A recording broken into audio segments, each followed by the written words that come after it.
A very good evening and a very warm welcome to our distinguished speakers, panelists, and the audience who took out time to join us today. Women Ophthalmologists Worldwide, WOW, is an organization which is already established across the globe and is gaining momentum now. We are excited today as we hold the first ever webinar of Asia Pacific region of WOW. And I, Dr. Swati Tomar, on behalf of WOW as Asia Pacific lead, welcome you all. WOW was conceived by a couple of years back in a conference of Women Ophthalmologist Society in India, and now it has spread wings all over. Today's topic is challenges and opportunities for women ophthalmologists in various countries. We have a very interesting survey.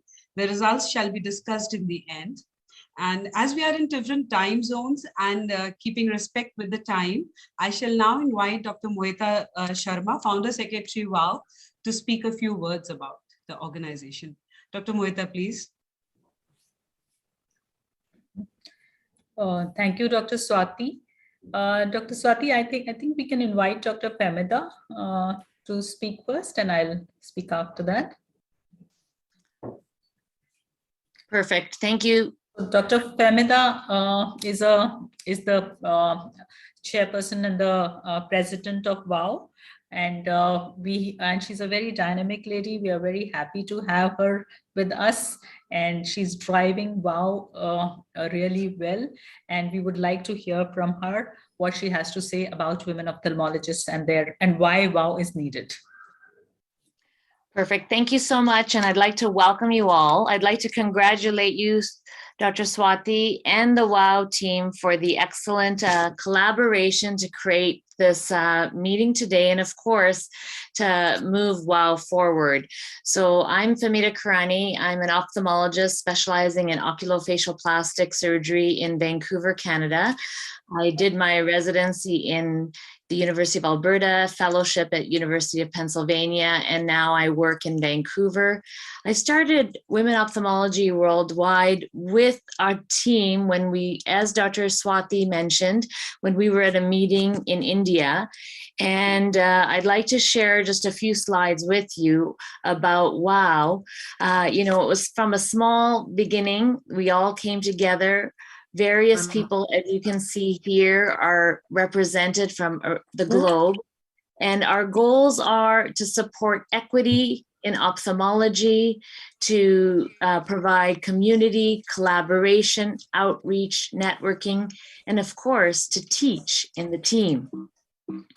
So we have a lot of opportunities to grow and to work together. And I ask you, why WOW? Why do we need WOW? And I think that the importance is that, should we support women? Because women need a little bit more support to get onto that podium, to advance in clinical trials, to publish, to speak up. And together we can provide this. I want you to look at this slide, particularly from Facebook, looking at the Association of Women Surgeons of India, and look at this one single figure woman amongst the long line of men. And when we look at the literature, we can see that there is a great difference between the personal and practice profile of men and women ophthalmologists in India, but really all over the world. In Canada, there are 28% women surgeons, and we know that that number is growing, although we can say that for sure in Canada, the number of women in leadership is not as representative as the number of women in the societies. So I would like to work with you all and work with our future WOW to see this improve. Even at the American Academy, we can see that 50% of ophthalmology residents are women, 34% of ophthalmologists practicing are women, yet in leadership committees, we do not see that number of women. So there are a lot of barriers to women leadership in ophthalmology. And I think that working with WOW, we can help promote women and work together to overcome the obstacles. And together with your progress, we can achieve this. So I'd like to pass on to Dr. Sharma to go ahead and introduce our esteemed panel, who will come together and talk to us about the obstacles that we see in the Asia Pacific region and how we can work together to move this forward. Thank you. Thank you, Dr. Femida. We recognize this, that it's 3:30 a.m. in the morning, and you have taken such immense effort, and that really speaks of the leadership position that you hold within the WOW and within us. Thank you so much for joining us. Thank you. Tonight. Thank you. Thank you. I would now invite Dr. Mohita Sharma, to Founder Secretary WOW, to give her talk about WOW. Yeah. Thank you, Dr. Swati. Dr. Femida, if you can stop sharing your screen. You bet. Thank you so much. Thank you so much. And thank you so much, Femida, for being with us. My pleasure.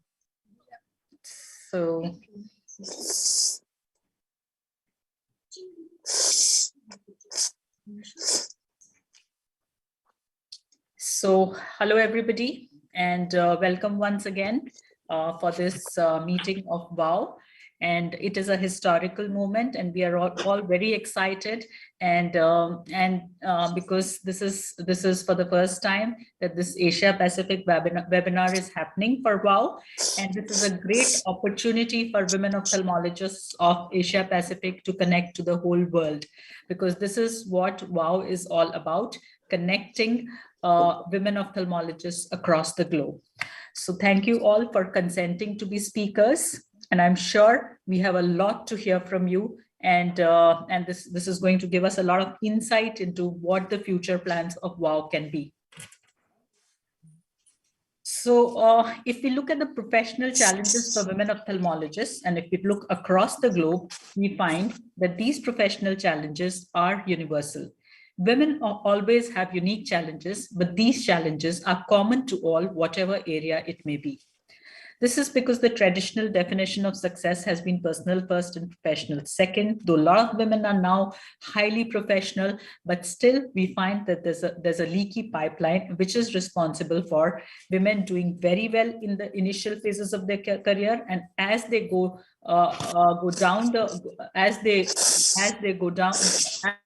forwards in their career, somewhere they start taking a backseat and they do not work up to their full potential. This is compounded by the fact that women are many times in isolation, and it is only when they come together and they hear each other speak about the challenges and how they are overcoming these challenges that they start doing better. And this leaky pipeline as well as isolation is also responsible for the underrepresentation in leadership positions as academics in academics, as first authors, as chairs in sessions, as heads of the department, and often they are underpaid also. So what is needed is a common platform where they can share their challenges, they can learn from other successful women, they can find mentors and role models, and there can be more and where there are opportunities for professional growth. And hence, this was the reason why many women organizations which are already existing now are existing across the world. And this is also the reason where we felt there was a need for WOW, which could connect all these women ophthalmologist organizations. Now, these are just an examples of few, but there are around 7 or 8 women ophthalmologist organizations which are already existing. One of the oldest ones is WIO, Women in Ophthalmology US. Then there is Women in Vision UK. There is Women Ophthalmologist Society of India. There is Asia Pacific has a standing committee which is headed by Dr. Awa, who's our patron in WOW also, and she's done very good work to get all the Asia Pacific women together. Then there's RANSCO, and there are 2 to 3 more newer ones, like there's one in Pakistan, there's one in Arabia, and more are forming. So these organizations have been existing in isolation. We felt that we needed an umbrella organization which could get all these organizations together and help them collaborate with each other. This would give opportunities for women ophthalmologists organizations to collaborate with the rest of the world. Now, this is especially so because whenever a new women's organization is formed, there's a lot of talk about it being a gender divide, it being anti-men, it being a women's liberation group, and sometimes even successful women tend to oppose it in the initial parts. What is needed is that if we are all in it together, and there are already examples of such women ophthalmologist organizations existing, we've seen that it always becomes easier to form a new organization in a country. So that is what WOW is doing. It is helping to strengthen the already existing organizations, plus helping them to collaborate with the other organizations and other countries, and simultaneously helping those countries which want to form newer organizations to get those organizations formed and find answers for all these questions, all the question marks that I've put here, to be given to our male as well as female colleagues. So this is how Women Ophthalmologists Worldwide, WOW, was formed. And this was, we call it seed to sapling, a small idea which generated into this organization. This idea was actually started in 2018. Me and Famida discussed something over a WhatsApp, I think, or over a call. And then after that,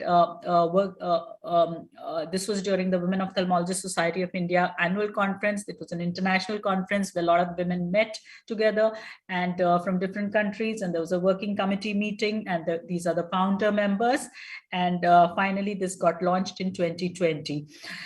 Now, this is the mission of WOW. WOW is committed to enhancing equity in education, research, collaboration, and leadership opportunities for women ophthalmologists globally, and it supports equity in access to eye care for all. So, as I said before, one of the aims is initiation of new women ophthalmologist organizations where they are already not existing. Second is strengthening of existing women's organization and helping them collaborate with other countries. And the third is collaborations between women ophthalmologists who are a part of the network or who may not be a part of the network, and make their resources available. Networking amongst women ophthalmologists and exchanging knowledge and skills, promoting leadership and sisterhood. So finally, the aim is connecting women ophthalmologists across the globe for professional upgradation. So some of the activities are these webinars. Zonal webinars have been started. Combined academic activities have been planned. An international journal has been planned. Then exchange programs have been planned in the form of surgical training programs, observerships, fellowships, mentorships.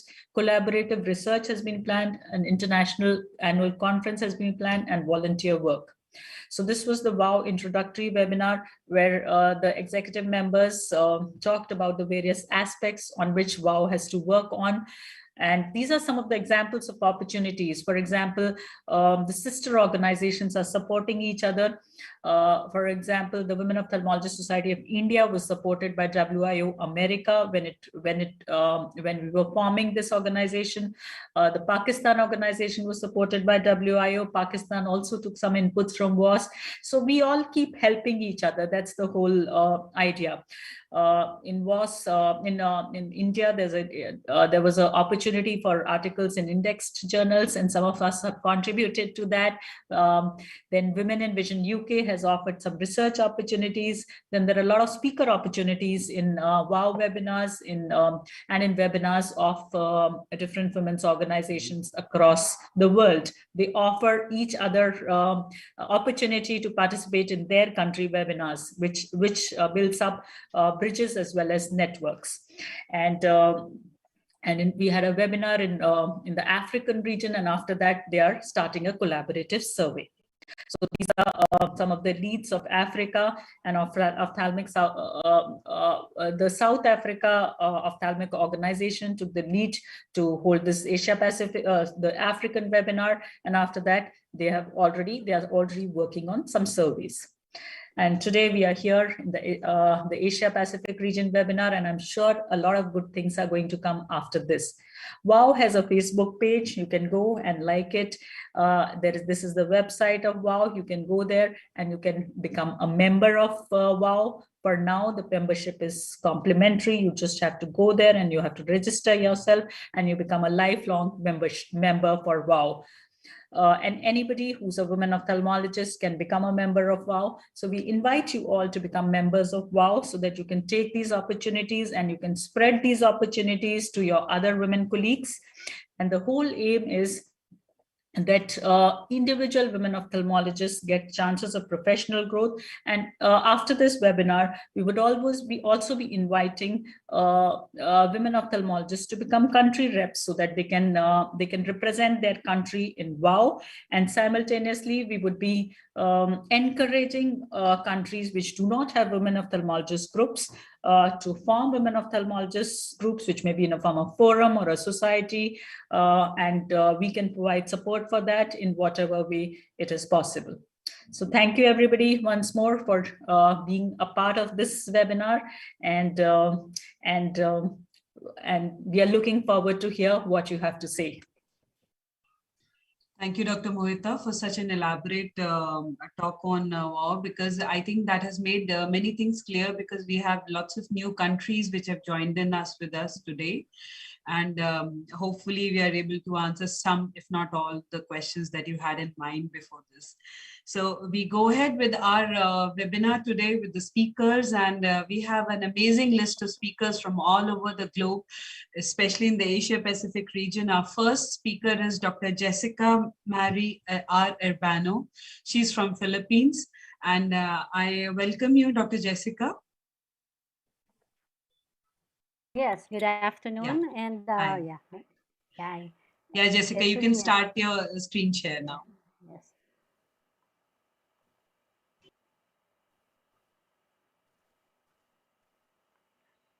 Can you see my screen? So first of all, I would like to thank the organizers for inviting me here today to be part of this WOW webinar. I am Jessica Maria Baño. I am the head of the UST Eye Institute of the University of Santo Tomas, Manila, Philippines. I am the chief of section of cornea and external eye diseases, past president of the Philippine Academy of Ophthalmology, president of the Hope Insight Foundation, past president of the Philippine Ocular Inflammation and Immunology Society, board of director of the Philippine Cornea Society, and I specialize in cornea and external eye diseases, as well as refractive surgery and ocular inflammation and immunology. So actually, in the Philippines is, of course, you know, that it's an archipelago composed of so many islands. We have a national organization called the Philippine Academy of Ophthalmology. So it's a national organization for Filipino ophthalmologists, and we have several chapter societies from up north in our country to down south.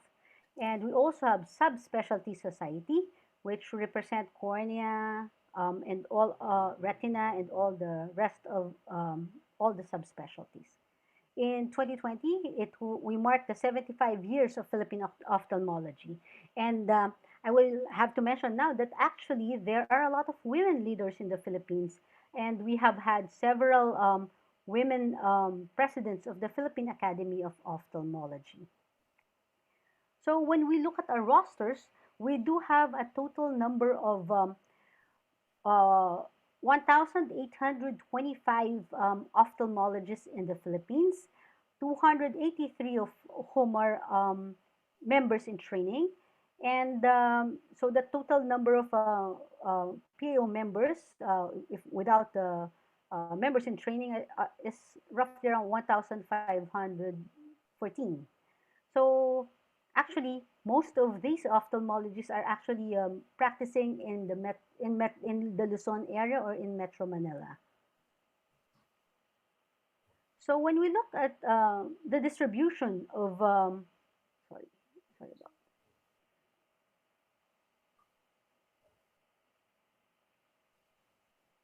when we look at the distribution of female ophthalmologists, roughly around 40% of our ophthalmologists are female.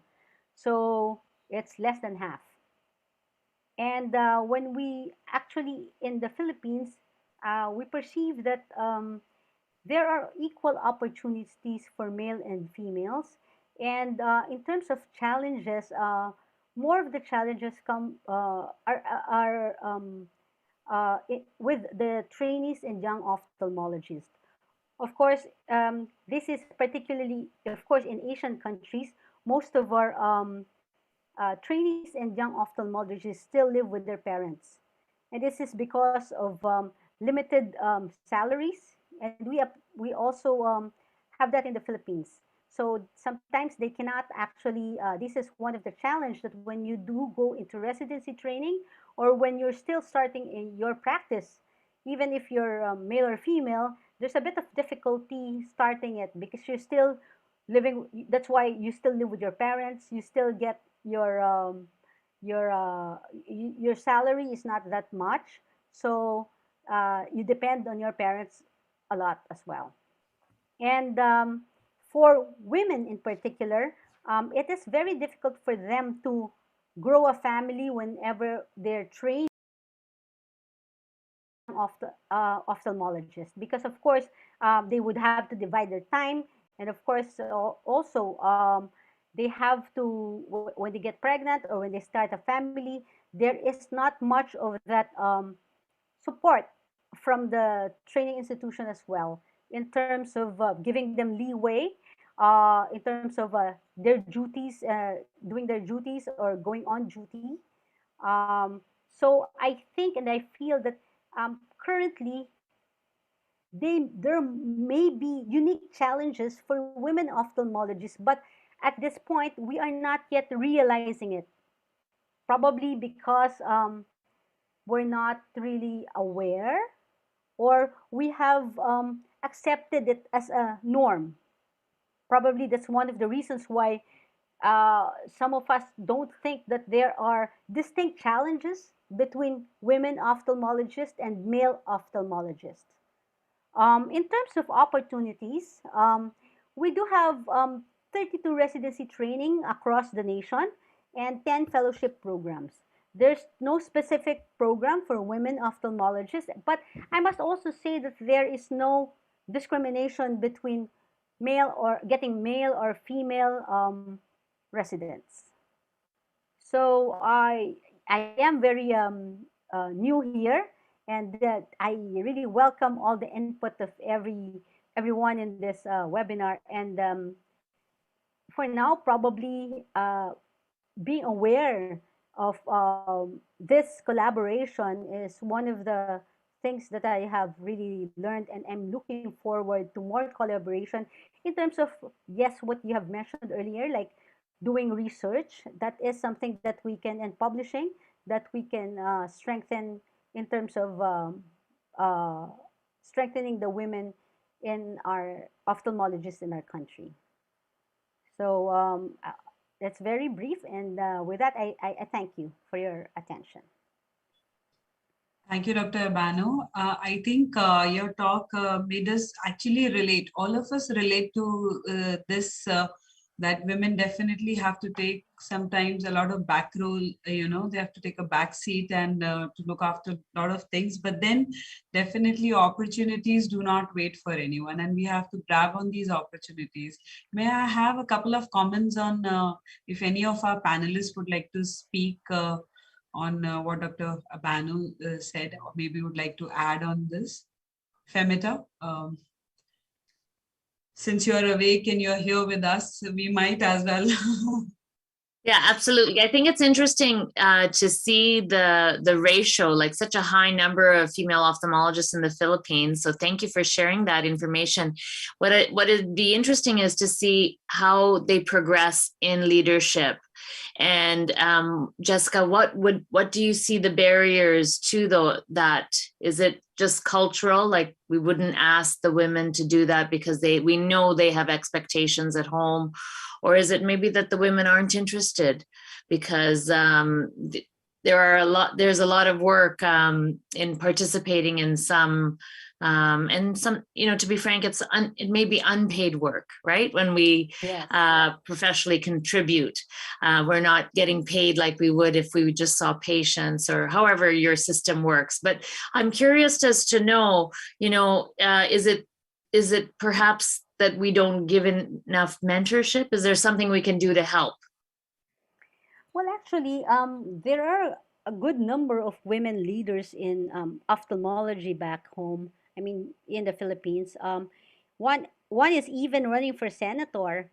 One past president of the academy is even running for senator in our country. So we've had leaders who are women leaders, and these are the ones with stronger personalities. And I think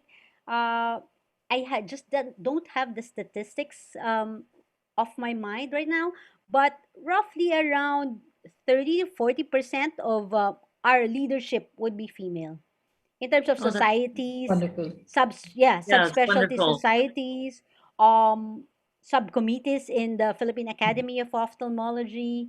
Like my predecessor was a female, and then after me was another female, and then yeah, one of our representatives for the EPAO was also female. So I don't think that there is really much of discrimination in terms of So I yeah. wanted to say something, Yes. Dr. Banu. After hearing you talk, we feel that Philippines is doing pretty well as far as women ophthalmologists is concerned, and probably Filipino women can be mentors for some of our countries, and that's the whole purpose of WOW, we feel that we have to find mentors who can mentor those who actually need them. You are an example if you have such a great leadership. And secondly, I also want to comment that sometimes, as one of your sentence that I picked up where you said that sometimes we accept things and take it as a norm. So it is possible that when you are in a leadership position, you are a leader, but there may be other women ophthalmologists who may have just accepted things and taken it as a norm. So probably if you do a survey in which you try to find out if they are facing any challenges, then there may be some challenges which you may actually come across, and probably that may need working on. Yes, yes, that's a good suggestion. Maybe I would do that in the next few months. Yes, because maybe sometimes they think of it as a norm already. Maybe we in the field who are in leadership don't really experience such, but those who are Exactly. not, as you mentioned earlier, may be experiencing some challenges. Yeah, they may as not be well. coming up with their challenges. So we can Yes. share a survey that we did from where we found out what were the challenges that women ophthalmologists were facing, and probably you can modify it as per your this thing and Yes, check that on would all be of very them. interesting. Yes, thank you. That would be very interesting. Yeah, we have just also launched a survey just to share with everyone, and it's about the obstacles for leadership and what are they. And it's actually for both men and women trainees, because we would like to know if perhaps other people, not just women, perceive obstacles. So I think it would be great to collaborate with other countries and see how we can learn from each other. And as Mohita said, Dr. Mohita said, if you, with your example, you could be a mentor for so many, and many can come and train with you. And so in that way, our community grows. Definitely. We have our esteemed faculty, Dr. Ava here. ये background. Welcome, Ava ma'am. Thank you. Background में यहाँ से add image. Yes, Thank you, ma'am. I am here, but I am sorry to say that I am COVID affected and not that much well to speak always, but I will. हमने लगाना ये वाला image. I am really happy to be a part of this webinar, and I will talk when I feel better, but maximum I would like to hear from you.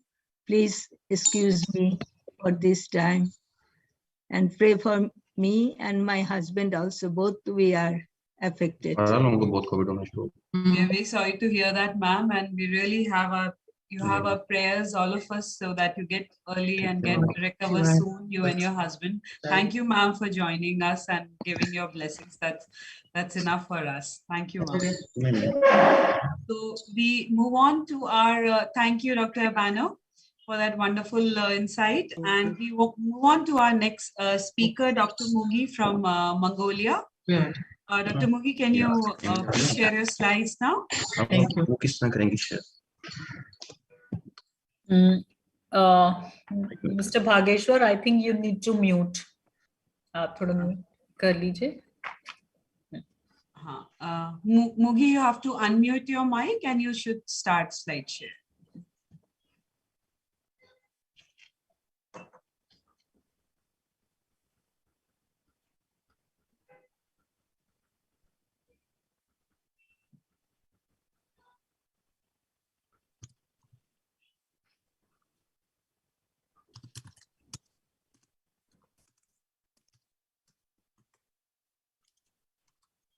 So till Dr. Mugi shares her slide, I should tell you, Dr. Mugi has been very closely associated with India. And she would tell you that she did her fellowship from LV Prasad Eye Institute in Konya. And since the time she came to know that we are having this Asia Pacific webinar, she has been really excited, and she made a WhatsApp group and a Facebook group of WOW Mongolia within 2 days. And they have about 40 to 45 members already. So that's excellent, Mugi. Thank you so much. Screen is there or? No, you have to share the screen. What happened? This we are trying, but Yeah. This one. Yes. Now it'll start to yes. So you can have the slideshow. Yeah. Thank you so much. Okay. Good day, everyone. I'm Dr. Mugi from Mongolia and country representative of WOW.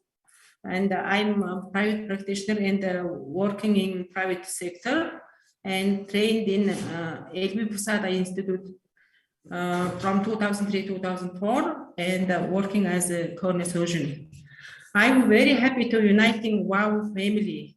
Thank you for giving me this opportunity to talk today. Our Mongolia total population is 3.3 million people. Growth rate is 174. Total population sex ratio is 97.1 males per 100 males. There is no sex selective abortion in infanticide. Male population is little bit less, and life expectancy for both sexes at birth is 68.3.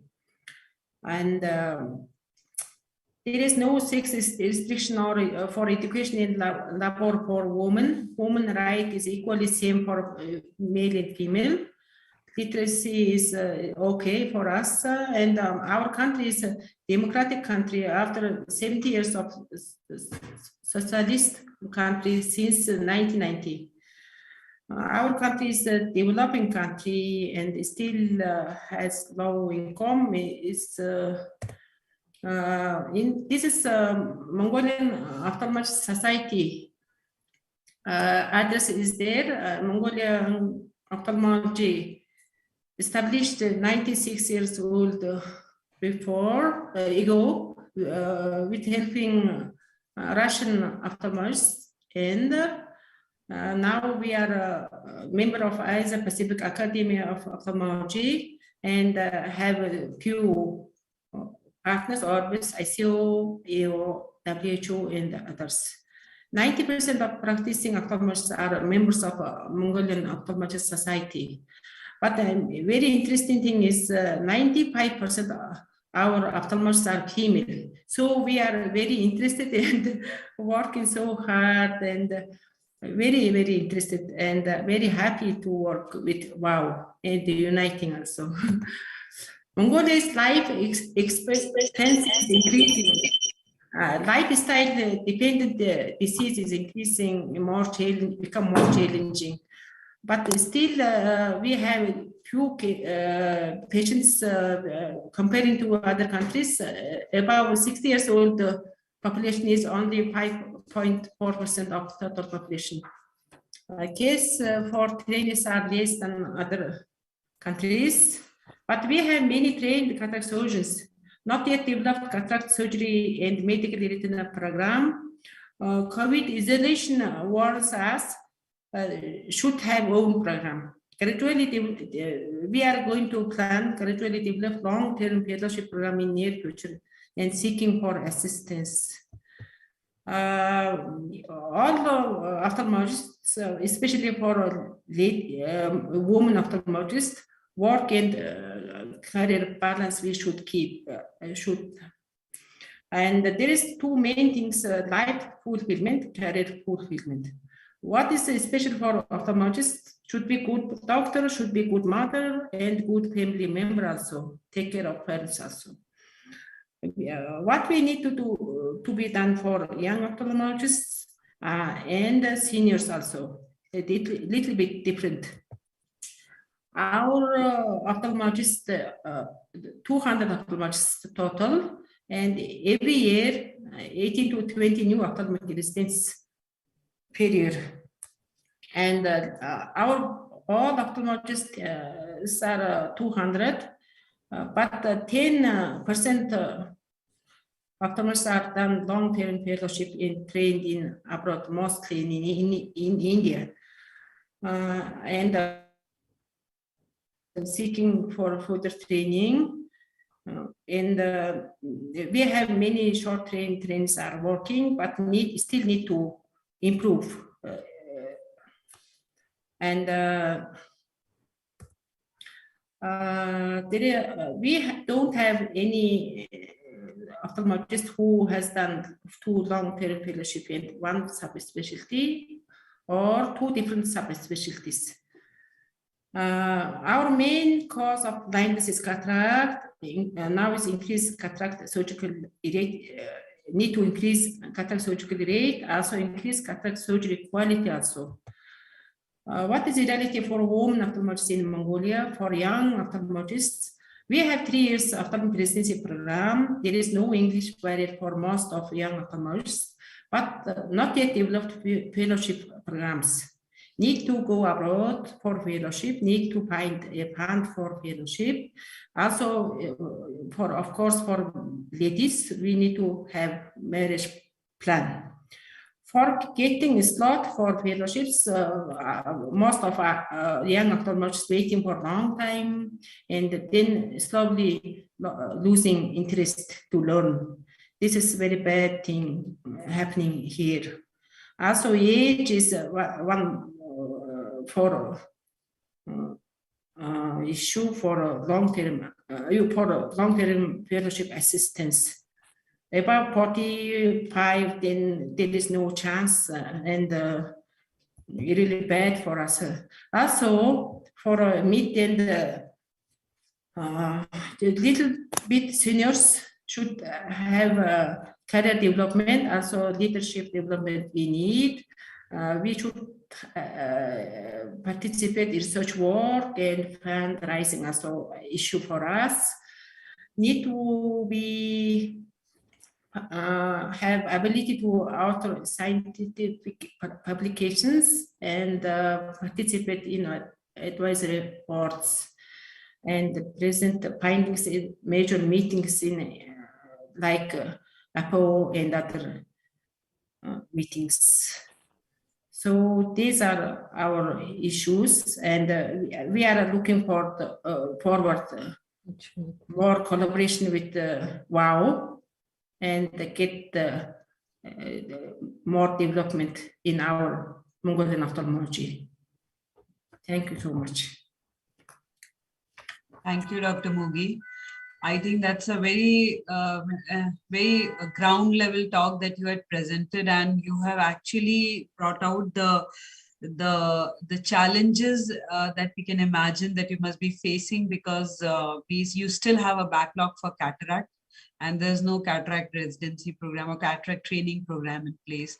Yes, in our country. Yes. I would like to have comments from the panelists about anybody from the panelists would like to make a comment or two on Dr. Mugi's talk, and I'm sure that she very well pointed out the kind of the challenges that they're facing, and with no funds and the need to travel to other countries, and also the age restrictions for a fellowship. They realize that they have to go to a fellowship. I think that's very important. That that's all WOW is all about. Dr. Mohita, would you like to make? Dr. Mugi, you have come out with the challenges very well. And what we can suggest is that WOW is already working on some exchange fellowship programs. So, fellowships are otherwise also available, and you can look for fellowships and you can go there from your country. But when it is through an organization, which is a women's organization, then there is a better familiarity, because when as a fellow you are going to a different country, you don't know anything about it. And suppose you go there and find a WOW member, and you are also a WOW member, Yes. then there is a better familiarity. And in these fellowships, we are taking many of those, the collaborative fellowships that we are planning, we are taking many of the institutes where there would be in lead positions, there would be WOW members. So they can definitely support the fellows, and I'm sure they would feel more at home when they do these fellowships. And definitely we can work on a plan where a fellowship program can be started in your country also, so that the travel part is also taken care of, and it's even better Thank for you so them. much, Mhm. Dr. Sharma. Thank I you. would like to say, Shati. Hello, Shati. Yes, ma'am. Yes, ma'am. Yes, ma'am. Thank you so much. Mongolia is the country where only female, that is 95% are the women ophthalmologists. So it is very, very good news for all of us. And I always quote this in everywhere. The thing is that for Mongolia, I am telling that APO Women in Ophthalmology is offering young women ophthalmologists for fellowship. And last date is 31st January. Today is 29. Please apply. Please Thank you so apply. much. Thank you.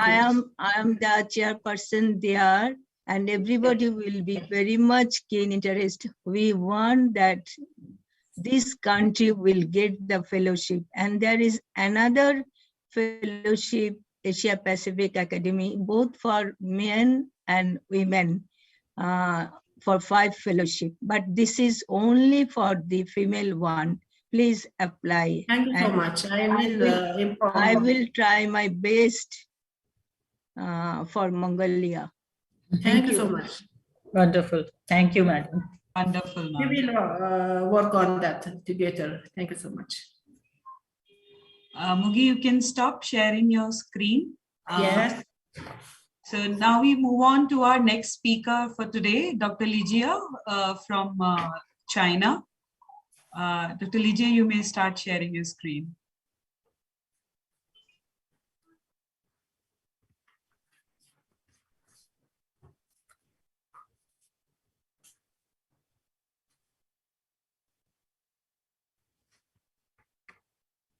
Lijia, you have to unmute yourself. Yeah.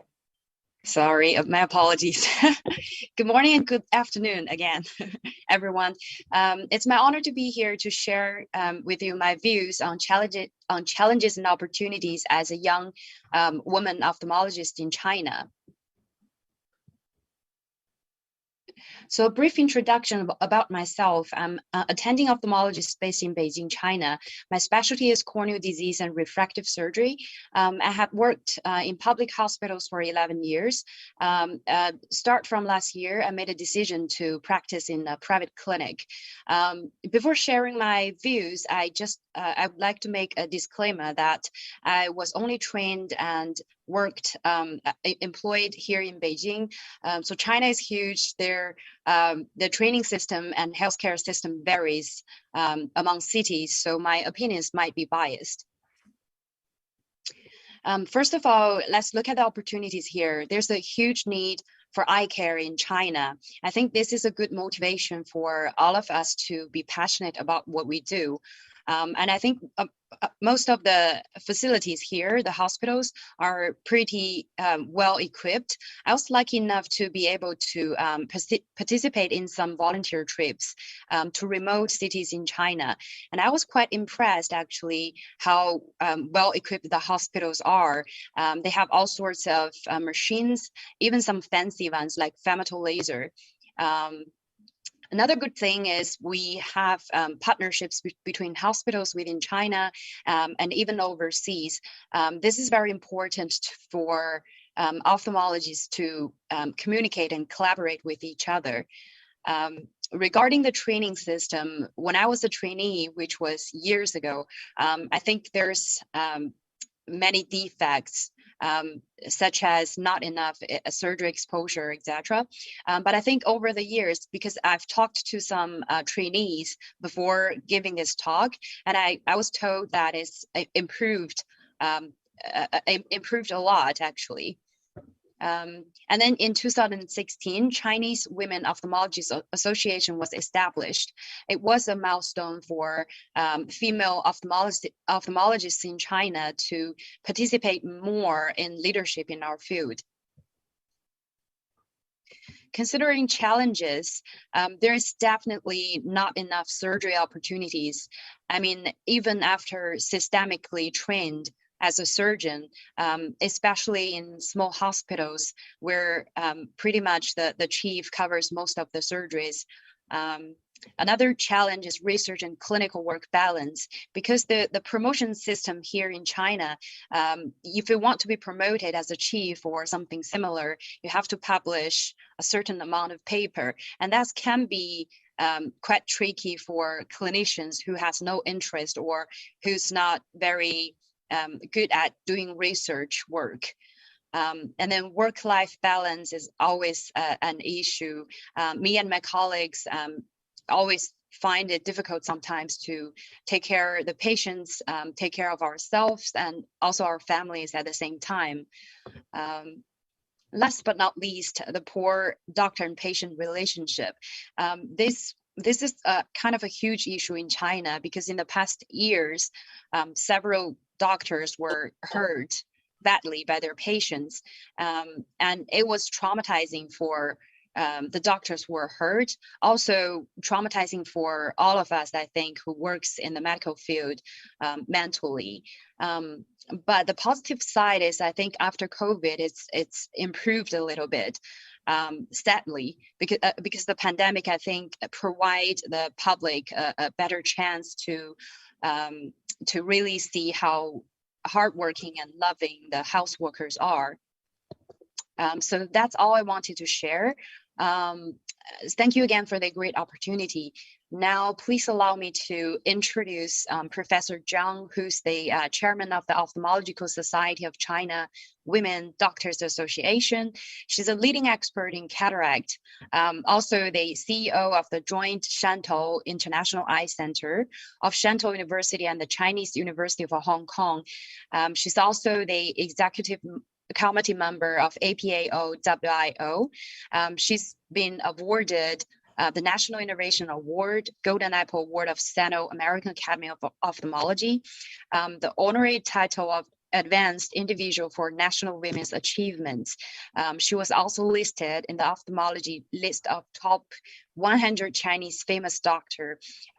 Also the APAO Award for Outstanding Contribution to Prevention of Blindness. I got a test actually that Professor Zhang has an emergent meeting, so her colleague would cover for her comments. Okay. Thank you, Dr. Legia. That was an amazing presentation that you made about the China, and China being a huge country. I feel definitely it represents some part of the problems you actually face. I was just thinking that how would you take, about the kind of techniques and technology that China has, and in fact is all over the world, how important would be to have simulated, cataract trainings or other things on the machine as a mentor to others? Do you think is it feasible to have machine-based trainings in some of the Chinese hospitals? Yeah, I think the hospital I did my residency, actually the training system for cataract surgeries are quite good. The first year, so it's 3 years program. First year we used simulators. We do have that. The second year we did wet lab with peak eyes, and the third year we're supposed to do 8 cases on real patients. But the surgery schedule were always busy. We were allowed to do certain parts of the surgery, like implant the LOL and something similar. But the chance of you being able to do the whole procedure was very rare. But I think actually Shantou has a more comprehensive training system. So, but I've never been there. So maybe Professor Zhang's colleague can introduce us Professor. more. Yeah, he's there for comments. Can you please make a comment? I think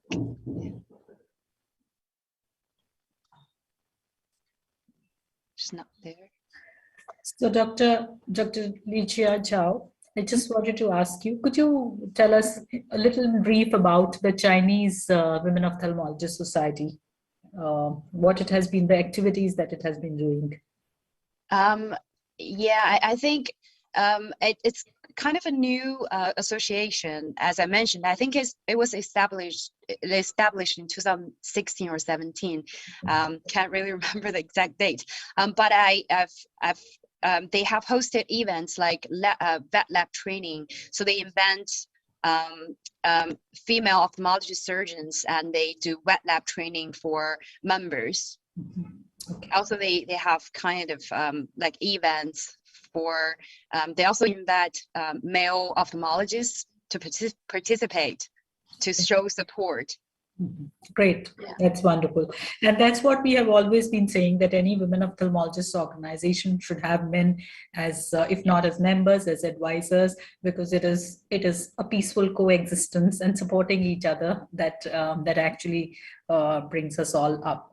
And probably you could connect us to anybody, either to Dr. Mingi, we can talk, or somebody else, and we can work on an affiliation with WOW.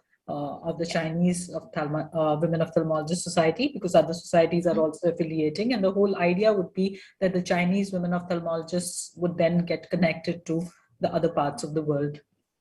Yeah, that would be a great idea. Yeah. Yeah, I'm Dilrani from Sri Lanka. I have a question to Dr. Liqia, and thank you for enlightening us on your challenges.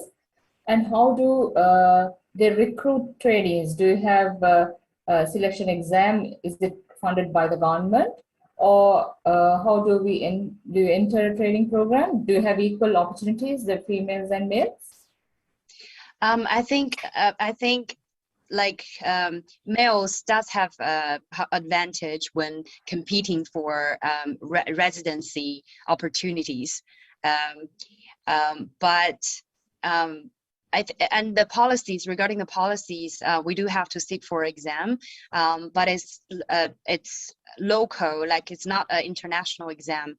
You have to sit for the exam, which is hosted by the hospital you're applying to do the residency. So why do you think that the males have more opportunities than the females? Because usually there are more female applicants. So, and I don't know, I think the hospitals, they usually prefer male. Males? And if you're female, it's better you've already married and already had kids.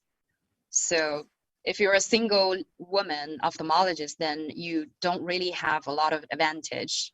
It's not like, but everybody knows, it's not like on the paper, but it's rule, everybody knows, right? Yeah. Okay, thank you. So as women ophthalmologists, I think we might have to take that into account and support in that way. to get equal opportunities? Lygia, Yeah. just one thing. I know that for the young ophthalmologists, for the resident, there are more training program, that is wet lab, simulator. Yeah. These are going on time to time, as because I have attended one in 2019, and Mhm. that was an excellent one. That huge participant, all are trained up in phaco, in glaucoma, in dacrocystitis, that is dacrocystorhinostomy, and also all laser and LASIK also. That is how often this training program happening. So Lydia, the question is, how often do you have these training programs? She wants to ask. The one Oh. that she's mentioning, yeah. Oh, how often? How often? I think it's been more. There has been more and more trainings like this. Like, I mean, before the pandemic, there were Yes, that more, is yeah. before pandemic. Yes. Yeah, because associations like Shantou, like the hospital where Professor Zhang works, it's a huge medical center. So medical centers like that, they host more and more training programs. Yeah, thank you. Thank you, Lydia. So with respect, keeping respect with the time, we'll move on to, thank you, Lydia, so much. And thank you to Dr. Zhang for, associating with us. We move on to our next speaker for today, Dr. Manchima from Thailand.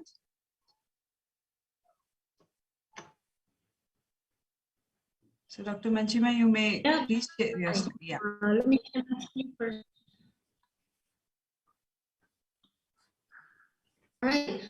First of all, I would like to thank you, Dr. Fanita, Dr. Mohira, and Dr. Swati for letting this happen. I would say I really appreciated that we have this WOW society and make it more voice for the women to be in the society much more. I myself is the Associate Professor of Ophthalmology in glaucoma and cataract. I am working in the University Hospital, Thomas University. I am in the Royal College of Ophthalmologists of Thailand as a Vice President, also with the Thai Glaucoma Society as an executive committee. So I do executive job in the Thomas University as well. So, and I'm a mother too. I would say in Thailand right now, if we see the size of Thailand, which is actually quite a good size, I would say, not too big, not too small. We have around 70 million people, and the proportionate or ratio of the female and male is slightly more for the female compared to male, like 95 of male to 100 of female, kind of. So around ophthalmologist, we 6%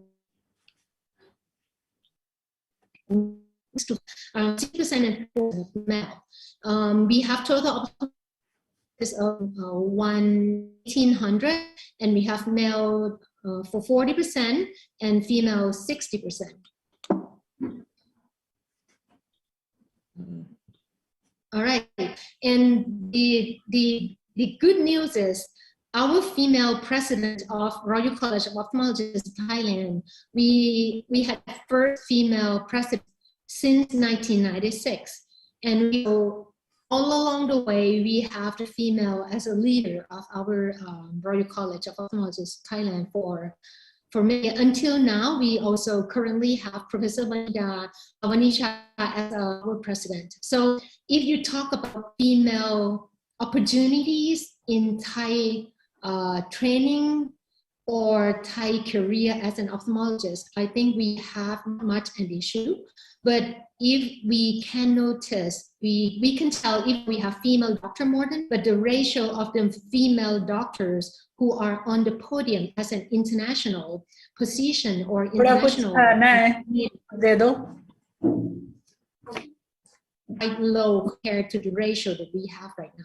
So let me introduce my panelist. She also from Thailand, Dr. Arin Sakiyala. She's the Associate Professor of Ophthalmology in glaucoma and also cataract. She worked at the Sirirat University Hospital as well. And she probably have also more perspective around Thai trained ophthalmologists and also international perspective as a Thai ophthalmologist in the international role. She also take a role in lots of society like glaucoma society. She's the scientific chairman right now. She's also the president of the Thai Ophthalmic Research Group in the College of Ophthalmologists of Thailand, and she's the chief of glaucoma division. So she has lots of position in the society as well. So please welcome Dr. Darin. Good evening, everyone. Hi. Hi. I totally agree with Dr. Manchima that we don't have a big issue about equality between male and female ophthalmologists in Thailand. As you could see, we already have 4 president of our ophthalmology association. But I would say developing a career, starting a research, being a PI of your research, being a national level, getting national recognition in Thai is not a big issue. But going internationally for Thai people is a huge obstacle because of language. And I would say our mindset or prioritization for women in Thailand, still we perceive ourselves as the person who needs to serve the family and needs to serve the community that you are in, right, Dr. Manchima? I would say I have seen many of my colleagues and many doctors in the university that would take a leave, like a vacation, during the children examination, like a big one.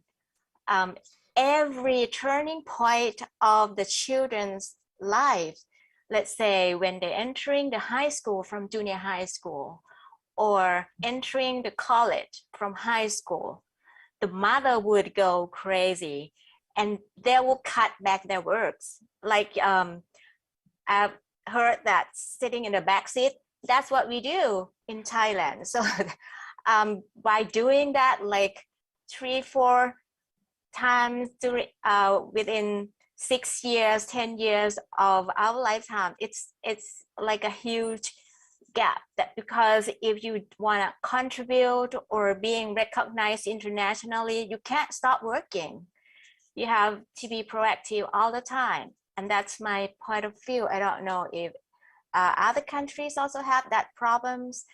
I don't think national level we have the issues between male and female ophthalmologists.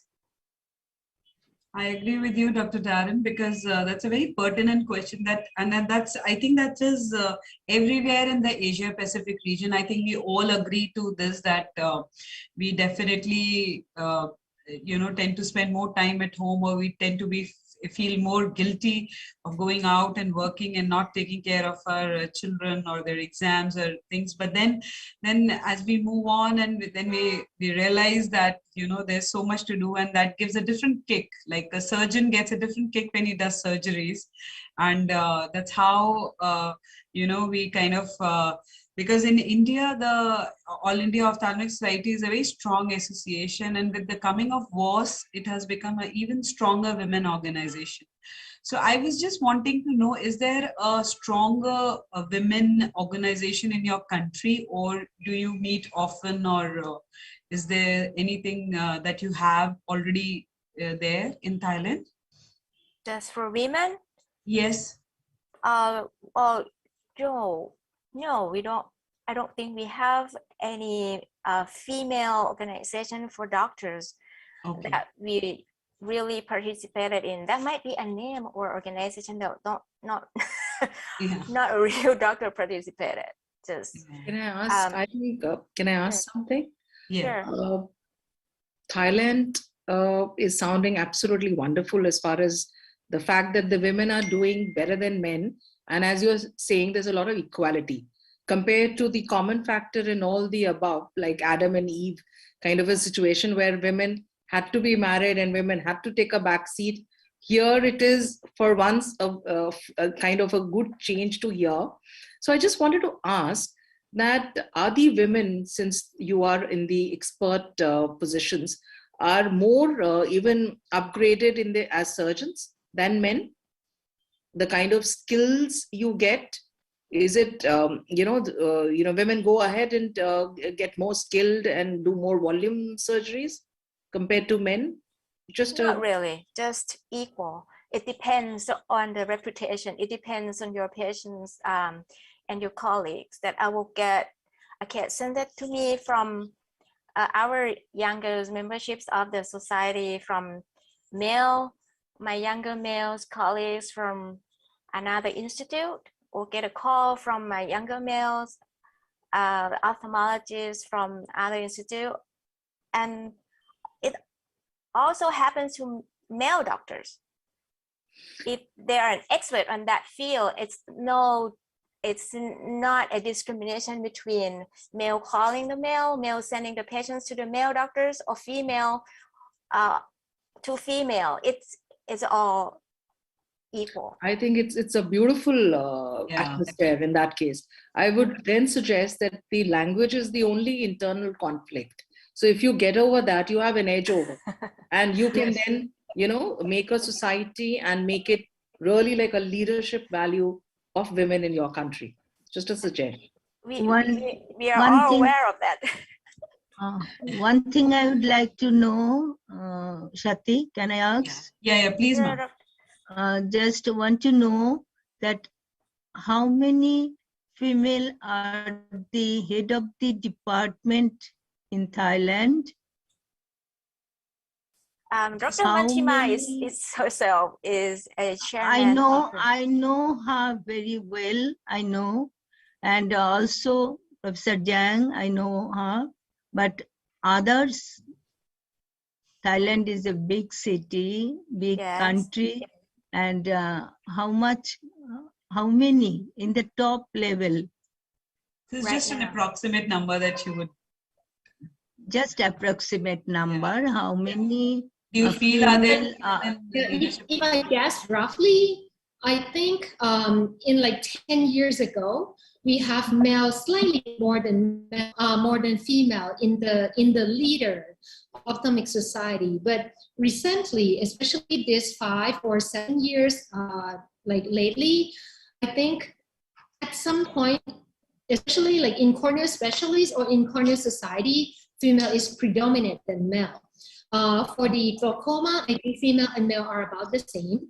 For the retina, female and male are female slightly less. I think it depends on the time of the training, that which career is more popular in that time. So because female doctors are slightly more, and I would say they are outperformed, especially in terms of like their grades, their GPA, their performance. So they generally get like chosen as a resident position, and also as the fellowship position, and finally also as the attending position. So lately we have female doctor, I would say more than male at the moment. Yeah. Thank you.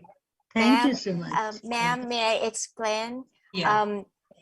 The earlier there were more male in ophthalmology. When I was in a medical school, there are probably 8 male and 2 female in the 10 position resident training program. Right around my training, and that was like 1994, 1995, it was half and half. But right now, female has been outnumbered male resident training for more than 10 years. So we will see shifting of the head of the many organizations into more female. But I don't say there's no discrimination in other fields, just ophthalmology seems equal. Yeah. Thank you so much, Dr. Manchima and Dr. Darren, for your expert comments. Thank you so much. We move on to our next speaker now, Dr. Huma from Pakistan. And her colleague who was a panelist, Dr. Seema Qayyum, could not be here with us for the session because she had some urgent work. But I would request Dr. Huma, you please start your talk.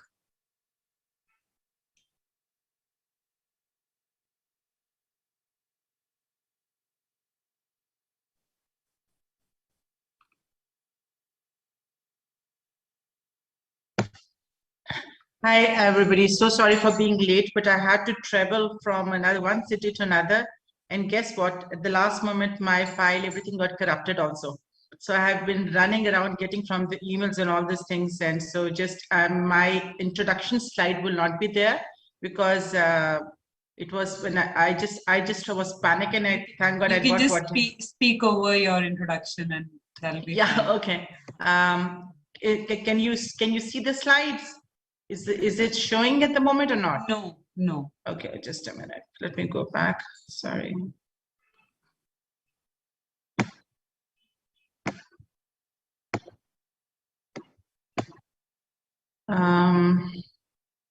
Sorry, I just can't seem to.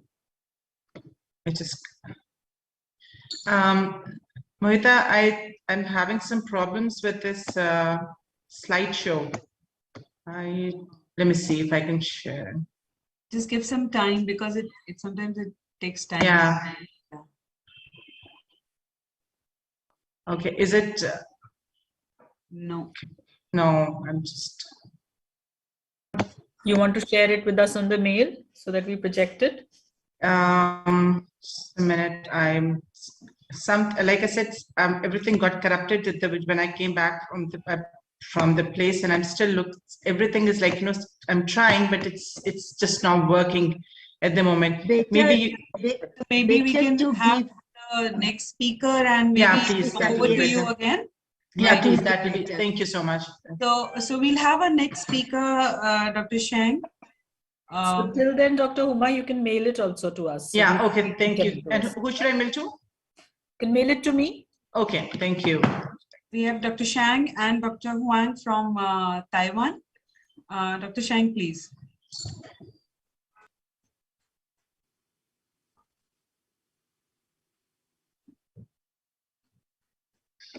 So good evening, everyone. Can you see my slides? Okay, so I guess everyone can see my slide. So hello, everyone. I am Hui Zhenzhen from Taiwan, and my subspecialty is the neuro-ophthalmology, and I currently work in the Department of Ophthalmology in Taipei Veterans General Hospital in Taipei, in Taiwan. And I'm also the associate professor of the National Yang-Ming Jiao Tong University in Taiwan. And so today I'm going to talk about the woman ophthalmologists in Taiwan. And actually, the Ophthalmological Society of Taiwan was founded in 1960, and we are a very young society. And in the beginning, the society had only nearly 100 members, but until now, we had nearly 2,000 members in Taiwan.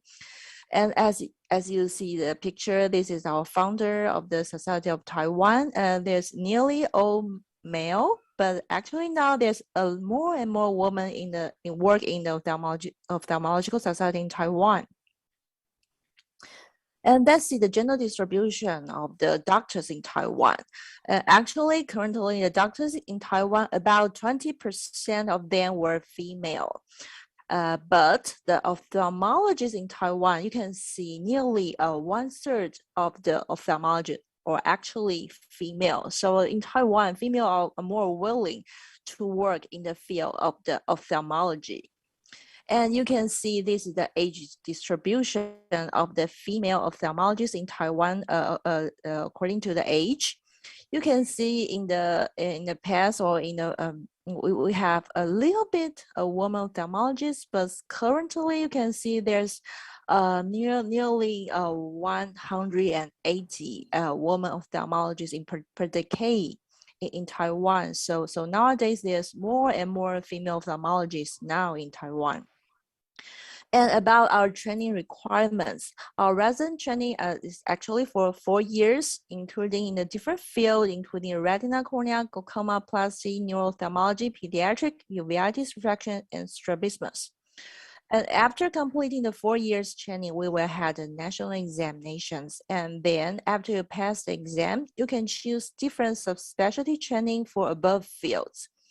The subspecialty field training was at least 6 months, then you will get some kind of certificate for the subspecialty. And for the challenges, especially for the woman, actually I had to say, I think pregnancy and parenting is one of the most different things for us, for female to male.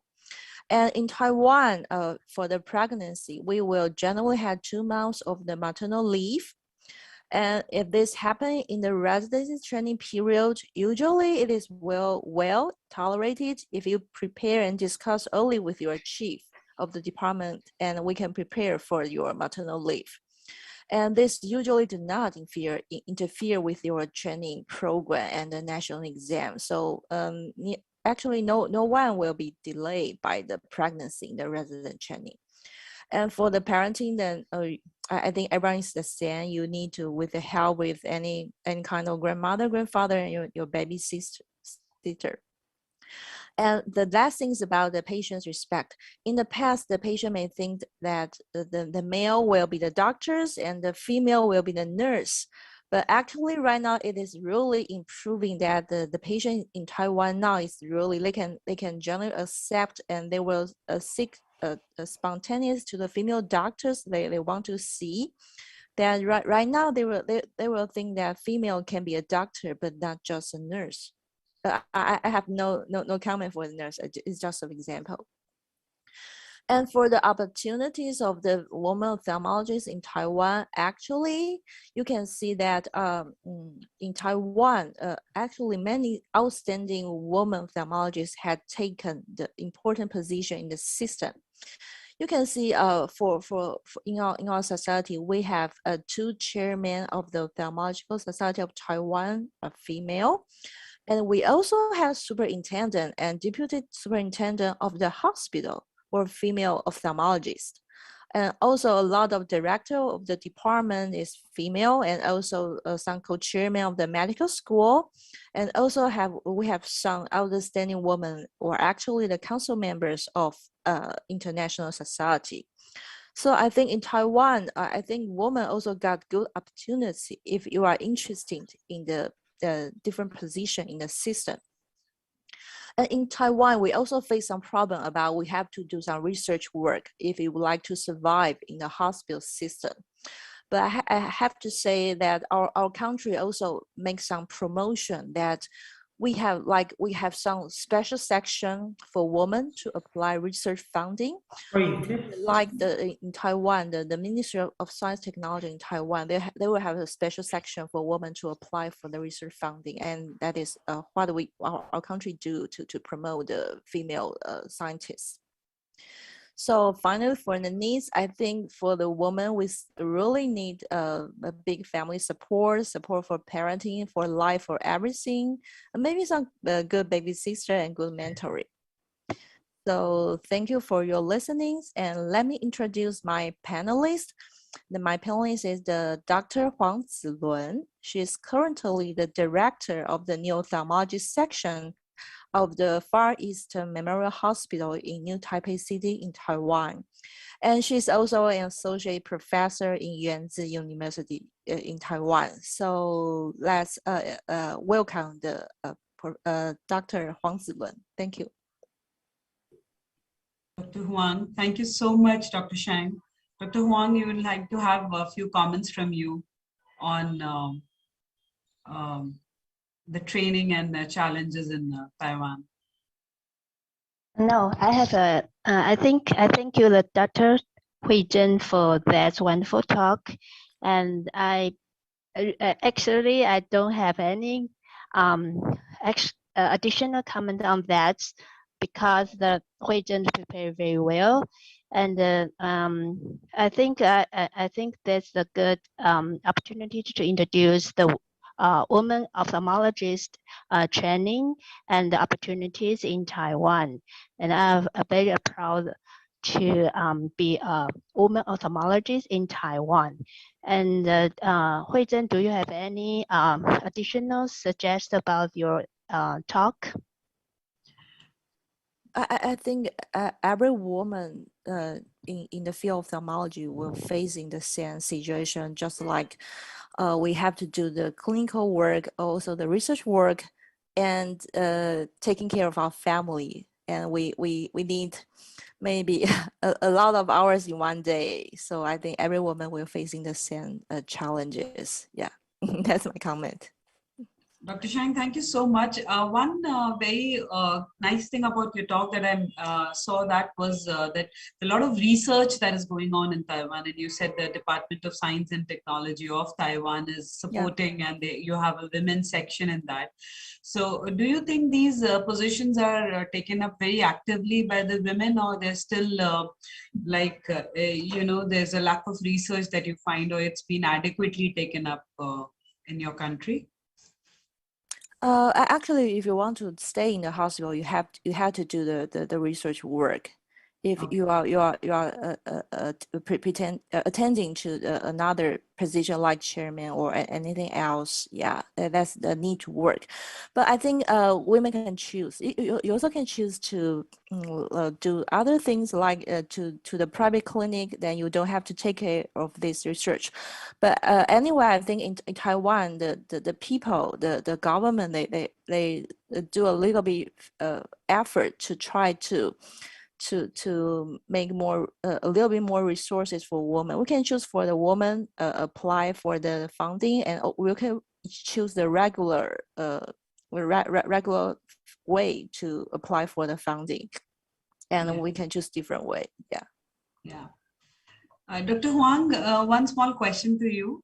Do you have super specialty training institutes or training facilities? And do you have too much of super specialty, like, if somebody wants to specialize in cornea or retina in particular? So do you have such kind of opportunities there in your country?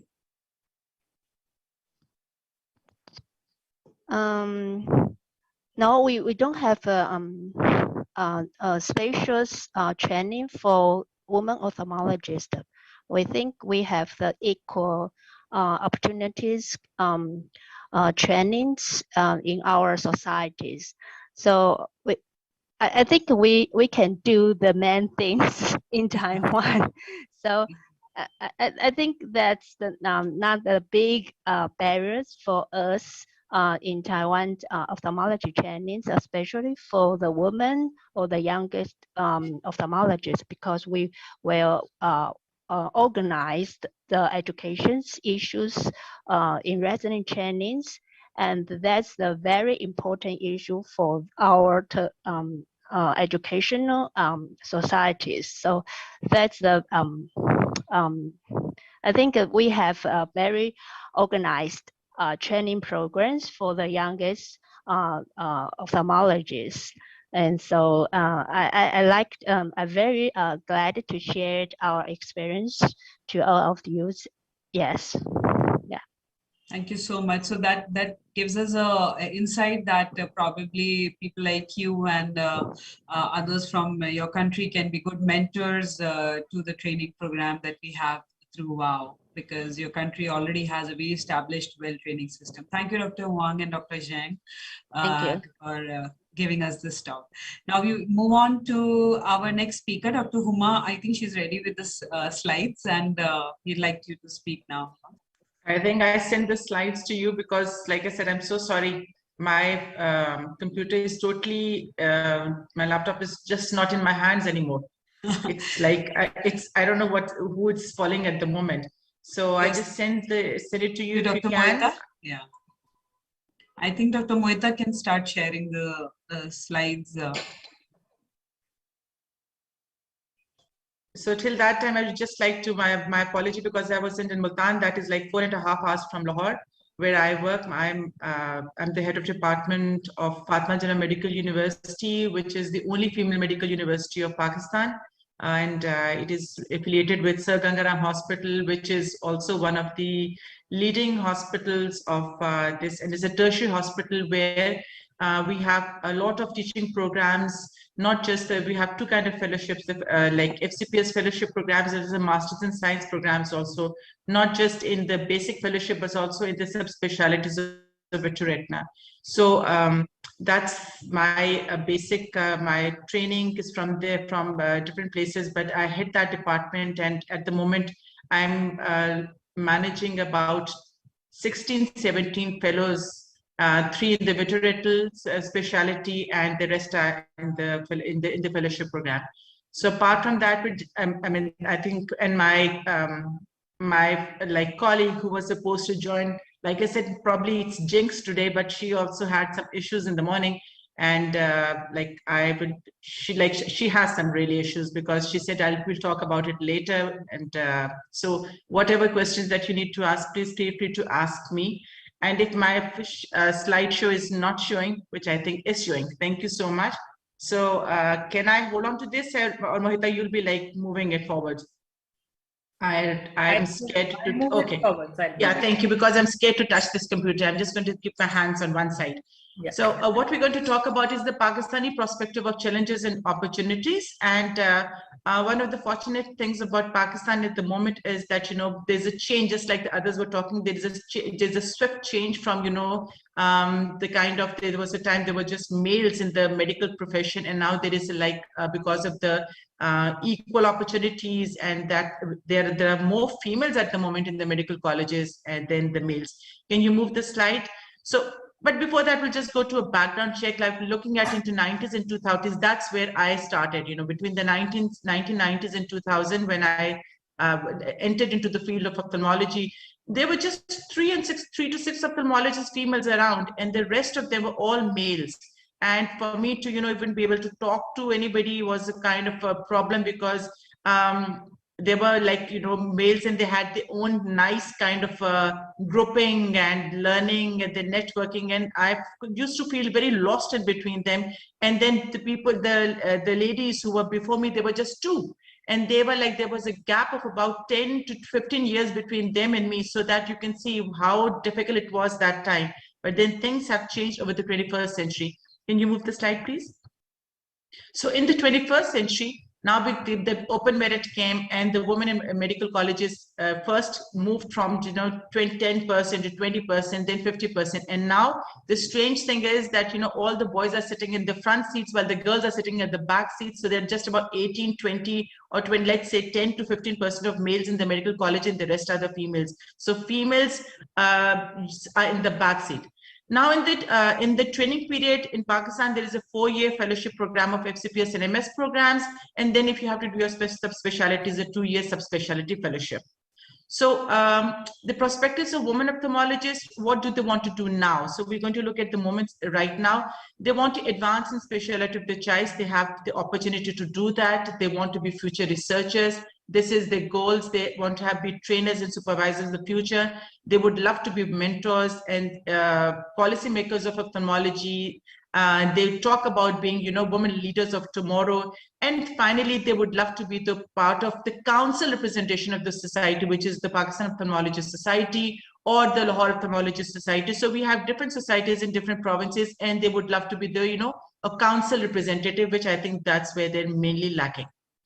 So when you aim so high for as women, then you have to, you know, look into the consequences, and those consequences are that they have to work harder, and they have to, you know, limit their home lives. And because in Pakistan, you like, and in the rest of the world, females do have to get married, and then they should get married. That is the, you know, feeling of the parents. The moment they come in their final years or their doctors, the first thing that, you know, that is on their head is that you have to get married. You're 24, 25, wow, you're old. So, things like that, it comes up, and especially if they've done their fellowship, the fellowship program, that means there is more pressure from the parents, and then sometimes mistakes takes place.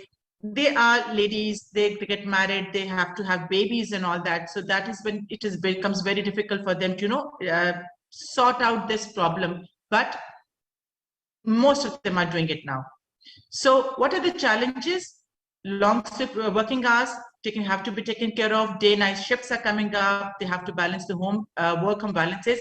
And then are these equal for both genders? How will they manage to be home? They have to look after their families, and then they have to work. And because there is no discrimination at work between the boys and the girls, they have to work at same hours, same thing, except for the time when they have the maternity leaves. So can we move this ahead? So the points to ponder: what challenges do Pakistani women face in their professional challenges, how these challenges affect their professional career, and how these challenges will be overcome. Looking at this, we did a survey which started in 2018 because we wanted to do something. Now that the women were coming, we wanted to do something for, a change or how to improve on their working environment, because it was already being provided, but how to make it better, and how do they specialize? Because as a general ophthalmologist, they really wanted to work into the specialities. And so for that, we did a survey. And I'm just going to pick up the important things of the survey, which made us develop a society which is known as Women in Ophthalmology Pakistan Society. And then we took it from there and started providing them with the opportunities and the challenges that we were saying, and we started providing them with those opportunities. So it was just a questionnaire, and I'll just highlight the important thing. It was a Likert scale that was used. Mohita, can you just move it forward? So there were lots of questions. 46 fellow Pakistani women participated in this survey. And these questions were like, there were lots of questions, which I'm just going to leave it here and just move them forward, and we'll just pick up the survey of the important ones. So, so the service responses, this is continued, and please move it forward. So the important survey questions were like, do you think was there a gender bias at workplace? And there was, and that is what we started working on. So there was 4 of them strongly agreed, and 20 of them agreed. Neutral, we weren't sure, because when we say neutral, so it becomes to the point that, you do not know where to put them. But we highlighted that, yes, there was still some gender bias present at the workplace. And do you need to give something professionally in order to maintain and work? So yes, majority said that yes, we have to give up our home life, and you have to really work towards a balance, which they're finding it very difficult. So 12 agreed, and 12 strongly agreed, and 19 agreed. So then we had this do you have this gender bias inequality in professional career? And most of them agreed. And then these were the questions that, then we started working on as a society and how to improve it. So apart from that, do you think men and women get equal opportunities in career enhancement? Few of them agreed, but most of them said that, they still feel that there is some opportunity difference where, there is considered. Then you have a promotional issues that men were getting more promotions as compared to the women. And finally, there was something that was considered as a leadership program. So were they getting educated, or were they participated? Were you included in the leadership programs? And then they said, no, they think they're still lacking behind as women to be included into the leadership programs in ophthalmology. So, and then there was another question that these are the things, this was very close to my heart, that do women in Pakistan get honored for, the work that they've done? Somehow that was the thing that, majority said no, because they're doing a lot of work, but they're not getting those awards or those, recommendations or recognitions that the men were getting. I'm a very important part of it, because I see it. And most of the time when, they're honoring and all that, they always take the name of men to award rather than giving to the women. So that thing had to be looked into.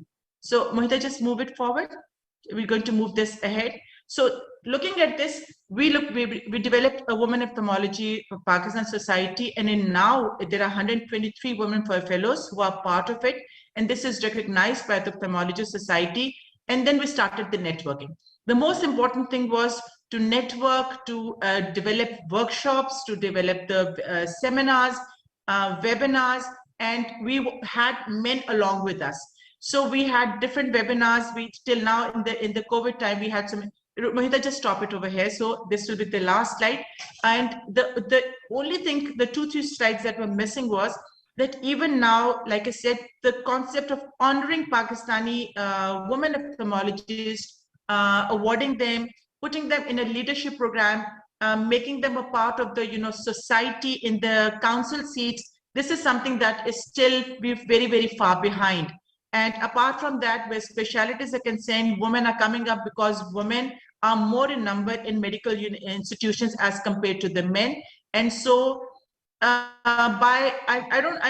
don't know if it's by choice or not, but they are getting those opportunities because they are more in number. Still, where the networking is concerned, still where you have to raise a voice, or you have to be like included in that voice place where you can say that nationally, internationally, where you they will represent, we are way, way behind. So I think coming to WOW, talking to WAS, talking to WIO, I think this is a very good platform where I encourage the ladies to join these groups and and be a part of it. And you must have noticed that in women ophthalmology world, I think a couple of Pakistani fellows who were really scared, just to be on the national level, have now joined in. And they're becoming a part of, the workshop, so this fellowship programs that has been provided by these wonderful ladies. So I think we have a good future, but there's certain elements that we're still lacking behind. So I'd like to thank you all for listening, and my apology for the goof ups that happens, which is known as the net system. Thank you, Dr. Huma. That was an amazing insight. Amazing insight. I must say that you have done a lot of hard work, and a lot of mind has gone into it, and coming up with such kind of results, and actually,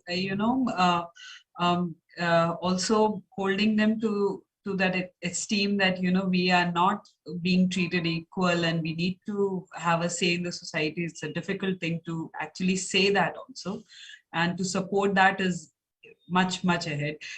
Quick comments from Dr. Mohita. Would you like to? So, Dr. Huma, here I would like to say, WOW can probably play. You talked about women not being honored as much as men. So WOW can play an important role here.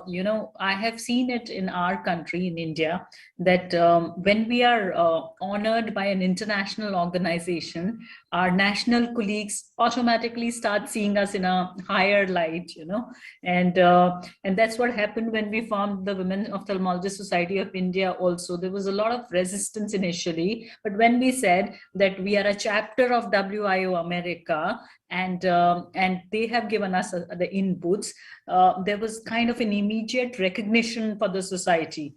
So anything which is not within our country and it's outside the country, and especially if it's an international organization, a global organization, and that gives a recognition, then automatically our colleagues, I'm sure you'll this thing. And Femida, what do you have to say about it? Yeah, I agree. I think that I'd like to commend you, first of all, right, Huma, for all your work you're doing. So it's great. And I think working with the network will help us. And we would be delighted to nominate you for all your work, right? Because that's an important thing. Thank you so much. I would just like to add, that even now, I'm just coming because I added a last slide in which I'm just coming from Multan, and that's a very like the South city. And over there, I was the only female even now. So I was very upset that I saw all the women in the supporting roles. They were there for pictures, and they were there, like giving the awards to others rather than, being nominated for that. And this is the first time that I actually stood for elections, and I lost because it is not that easy for to get to that role. So I even added that slide, but somehow, like I said, goof up has happened, and maybe next time. But yes, thank you so much for So Dr. Huma, you're saying this is good enough. It's like honoring. We've already been honored. Thank you so much. Huma, it's okay to Yeah, sorry, Professor Ava, go ahead. Yes, it's okay. Thank you, Femida. Thank you so very much, Huma, for your excellent presentation. Really. Thank you, ma'am. Because you said that in 1990 only 3 to 6 were female, and by this time it is 126 fellows are there, and also other one, that is MS also in your country. So it is really, and it is your effort to make this surveys such a way that everybody appreciate Femida, Mohita, Shati, and all other panelists and all the speaker also. Very good effort. I know you are very active, energetic, and very strong leaders. So go straight, and we will all behind you. Thank you so much. Thank you, madam. Thank you for your comment from everybody. Femida. Thanks a lot.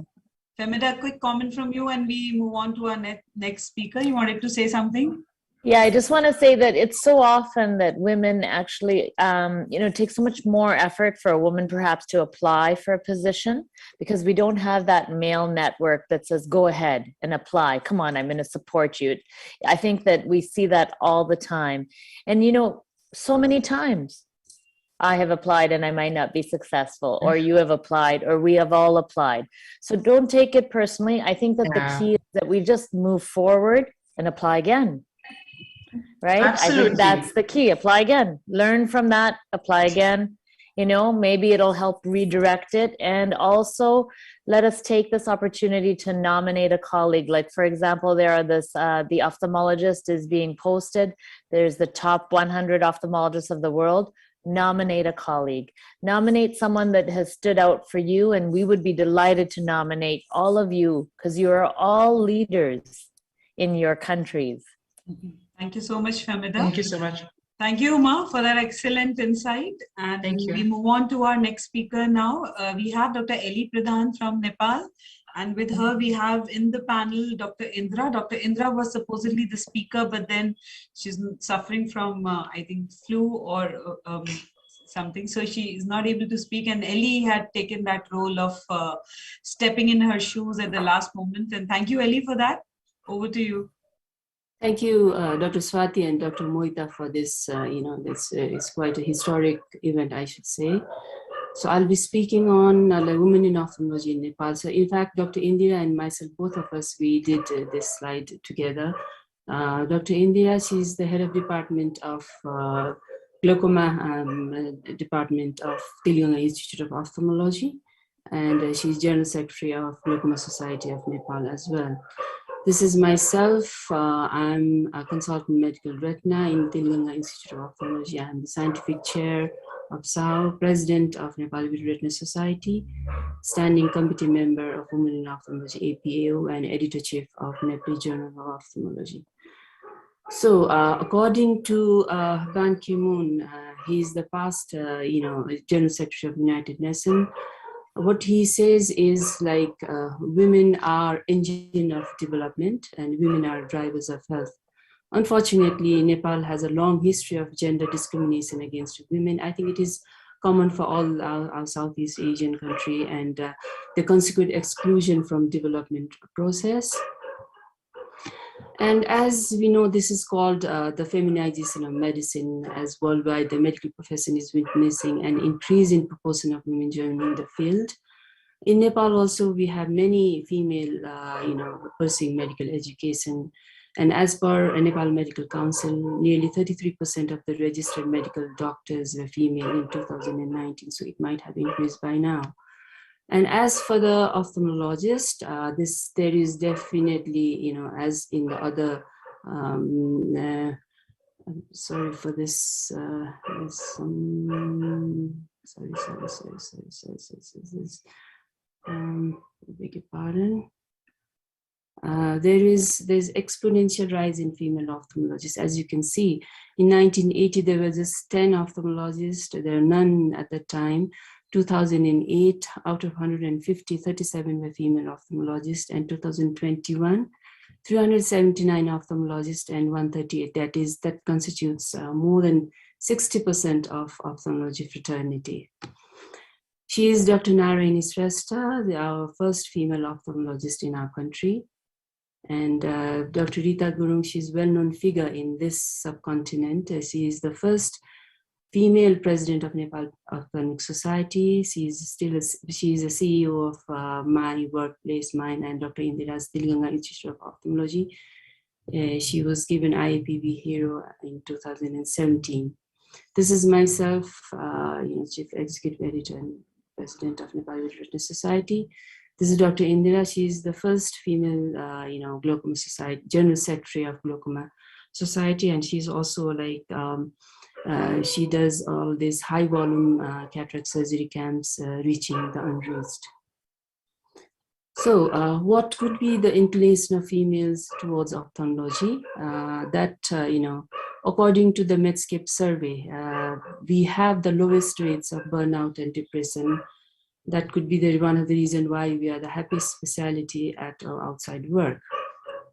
And in our country, there's availability of residency programs at various medical colleges and postgraduate institutes within the country. And we also have, in different eye hospitals, have fellowship programs in different subspecialties. So majority of, female candidates can pursue their training in our country itself without the need to go abroad. Previously, maybe even 4 or 5 years ago, they used to travel to India or different countries for the training, but that has improved quite a lot these days. So these are the total numbers according to this Nepal Ophthalmic Society directory. There are 17 vitreoretinal specialists, medical and surgical. There are 12 cornea specialists. There are 12 glaucoma specialists, 15 pediatric ophthalmology. These are all women super specialists, 18 oculoplastic surgeons, 6 UVS specialists, 1 refractive surgeon, and 1 neuro-ophthalmologist. But this is of last year, so it might have increased more. Similarly, in academic positions, according to Nepal Medical Council, there are 6 female professors, 14 associate professors, 14 assistant professors, and 26 lecturers. So women, definitely it makes up, about 40% of all ophthalmology faculty in our country. And although like senior faculties, as discussed in the previous speakers, like in the senior level, female representation is much less compared to male, but we can see a large younger cohort in academics, especially in assistant professors and lecturers. So these are different training programs, like we have fellowship program, we have residency program. Residency is 3 years, fellowship is depending upon, it can be up to 1 year to 2 years to 18 months. And even there, like female outnumbers male. So these are our role models, always influencing and guiding younger generation, Dr. Rita Gurung, Dr. Salma, Dr. Jyoti Baba, Dr. Salma, and Dr. Sabita. They are different. You can see Dr. Anu. And these are our leaders of Nepal. I've tried to accumulate as much as possible, but still I might have missed a lot. She's Dr. Anu. She's the first US specialist. She's Dr. Surya Sakya. She's my mentor. Dr. Rita Gurung. This is Professor Sabina Shrestha. She was like General Secretary during that SARC conference in 2018, which was quite successful. Dr. Indira herself. This is Lina Bajracharya. She's the cornea specialist, and she's the head of director of Nepal Cornea Society. This is Robert Thapa. She is the first female vitreoretina surgeon. This is Professor Nanda Gurung. This is Dr. Jyoti Baba. She works in another teaching hospital. Dr. Srijana. Dr. Kipa, she is the only neuro-ophthalmologist in Nepal. This is Dr. Madhu. She is a glaucoma specialist in BPKL series. This is Dr. Minu Chowdhury. She is again, I think, quite a well-known figure, and she has recently been, she's a professor. She's recently been the head of the teaching institute. This is, where they have all fellowships and teaching programs. This is Salma Casey. She's also like used to be head of department of another institute, LEI. This is myself. This is Ranju. She's another US specialist. She's Professor Daki Sherpa. This is Raksha. Dr. Sabita. She is in a private sector. She's quite a well-known figure. This is Sulakshmi, and she's again head of department, director in Rapti Eye Hospital, one of the peripheral eye hospital. This is Dr. Angira, she's head in another university. This is Dr. Irina, she's again head in one of the private sectors. So these, I might have missed again, these are again influencing to the younger generation. So this is our workforce, and you can see there are hardly there are 1 or 2 male, and there's mostly occupied by female. And this united we stand with women empowerment. We can see at the center, this is our respected Professor Ava Madam. She has been guidance and mentor to all women in this South, this region. And again, now she's the president of APAO. And so, however, we do face challenges.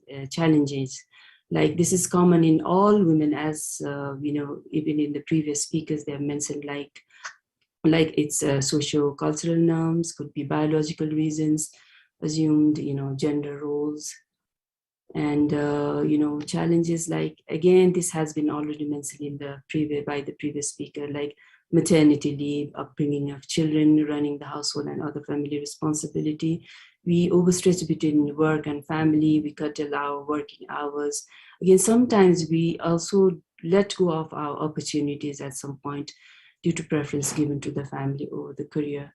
However, still and this is even there was a Nepal gender bias study in 2010. What we found was female patients are always less privileged than male patients. Like if it is the urban, it's the cost, and in the rural, it's the accessibility.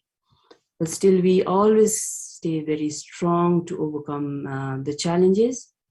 And even in this, COVID time, you can see this is the main, it is the female workforce working for the patients. And thank you, Dr. Indira, for providing slides. And also this is Dr. Samatha Sharma.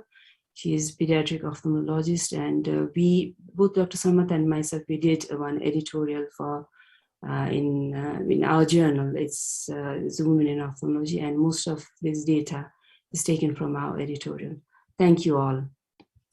Thank you. Thank you, Dr. Eli and Dr. Indra, for such a wonderful talk. I think Nepal is way ahead than most of the countries that we see here. You have such a strong women force, and at very good international and national level that you see women, and they're heading this. A quick comment from any of our panelists, and then we move on, because already the presentation has met our expectations of what we would think a country should be in terms of training and women coming out and having the most leadership positions.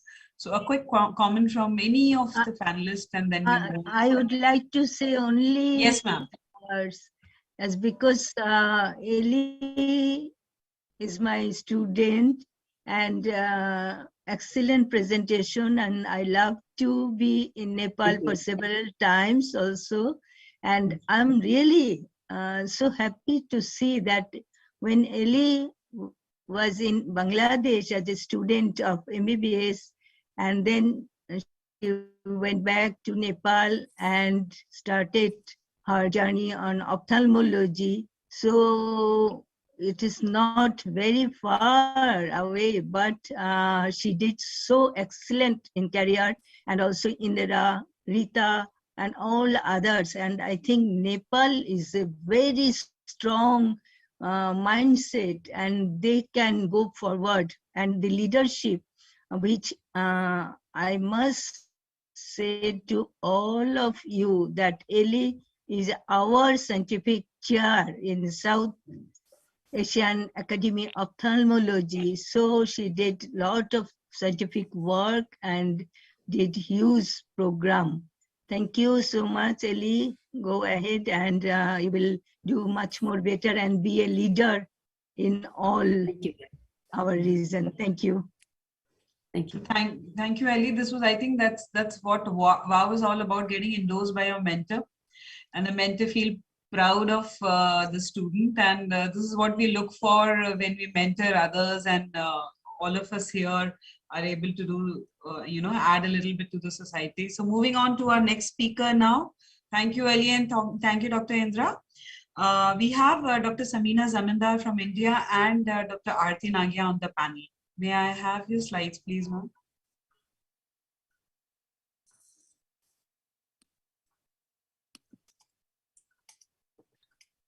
A very good evening and to everybody, and good morning to Femida. I will start with what this mystic poet from the 15th century said. His name is Kabir. He said, "Jaise til mein tel hai, jo chakmak mein aag, tera sui tuj mein hai, tu jaag sake to jaag." It has been amazing listening to all of you. I would like to translate this, what I said.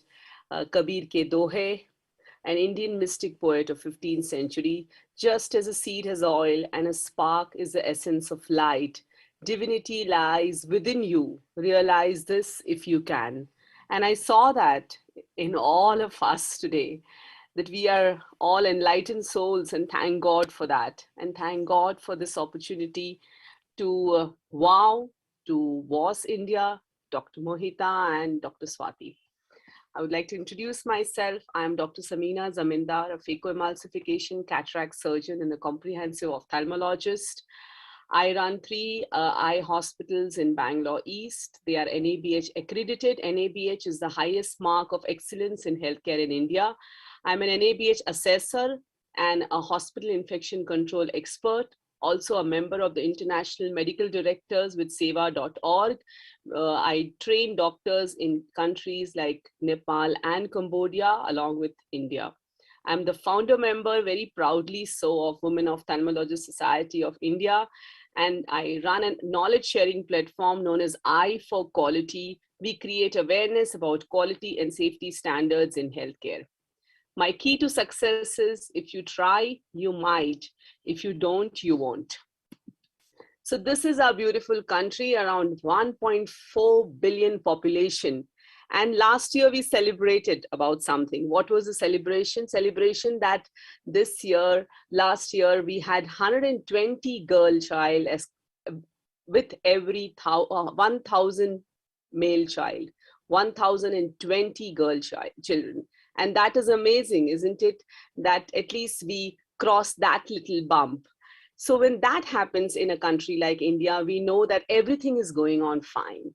You know, everything is going on fine with the girl child in India, and I'm very happy to say that. Few numbers: 25,000 ophthalmologists, with roughly 50% of them women ophthalmologists, 70% of women of postgraduate students. Do not have the exact numbers of practicing women ophthalmologists, whether they are surgeons or physicians. The challenges, I feel, if I look from where I'm sitting in Bangalore, India, and I have a team of 7 eye doctors with me, I feel surgical training facilities are not uniformly distributed throughout the country, and we need more surgeon women ophthalmologists as compared to physician women ophthalmologists. Is this only a mental makeup, or is this also a mental makeup? We, sorry for being the devil's advocate over here, but I feel that we should also look at this aspect of a woman's journey, because we are overwhelmed with so many things, and complacency should never allow us to take a backseat. Are we reluctant to change?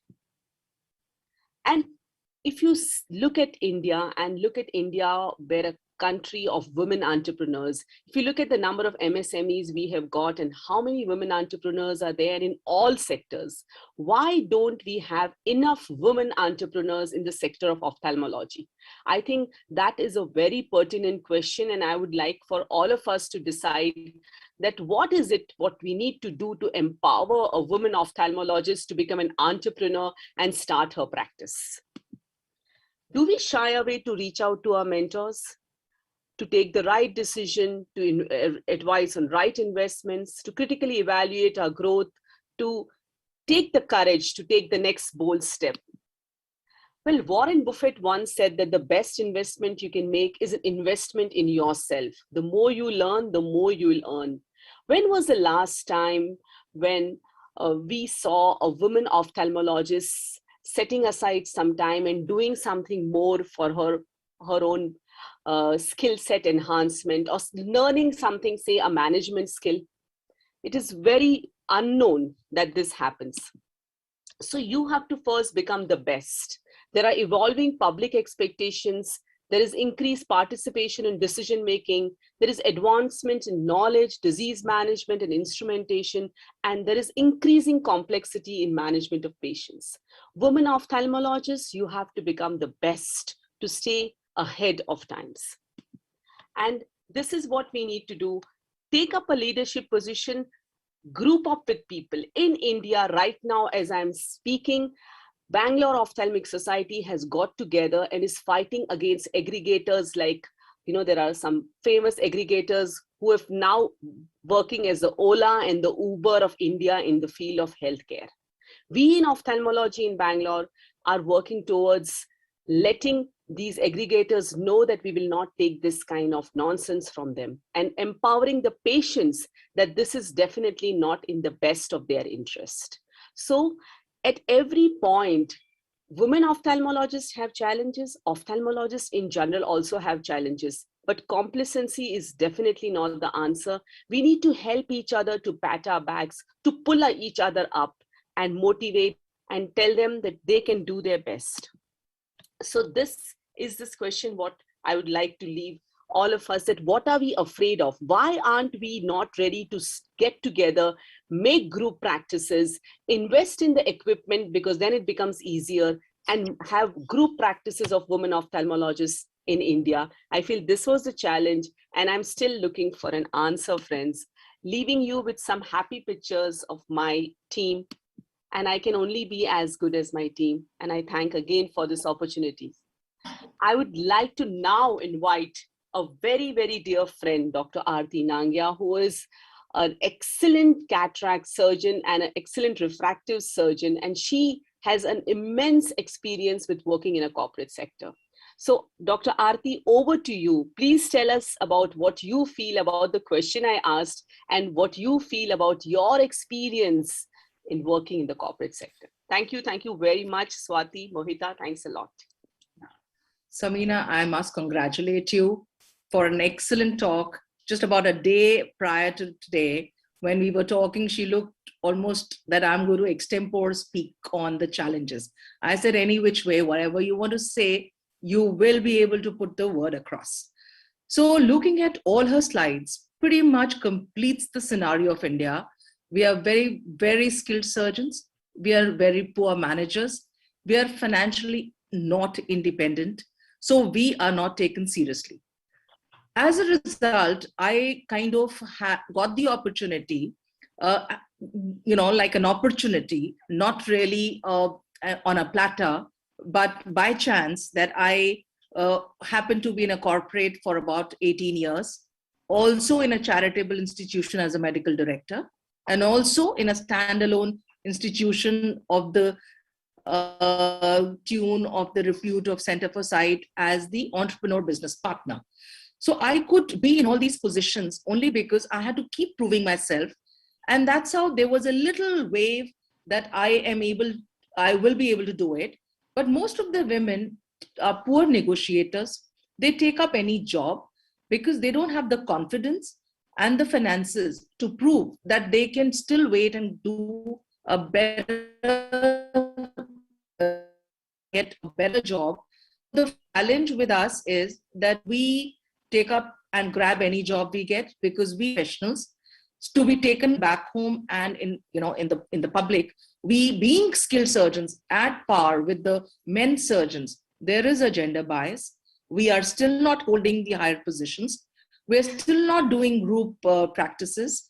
We are still not investing together as women, or even, and men never take us seriously because they feel that we have the inertia, we are going to take a back seat because we have our husbands or men to look after each other, or look after our needs, and the professionalism will take a back seat. I many times at my place of work, I'm told that her husband is there, so I may not be paid on time. So these kind of challenges just make you feel that end of the day, you are just a woman or a wife, because I am seeing a common thing across the board that we all need to be married, we need to take care of the family, but at the same time, we are not taken seriously.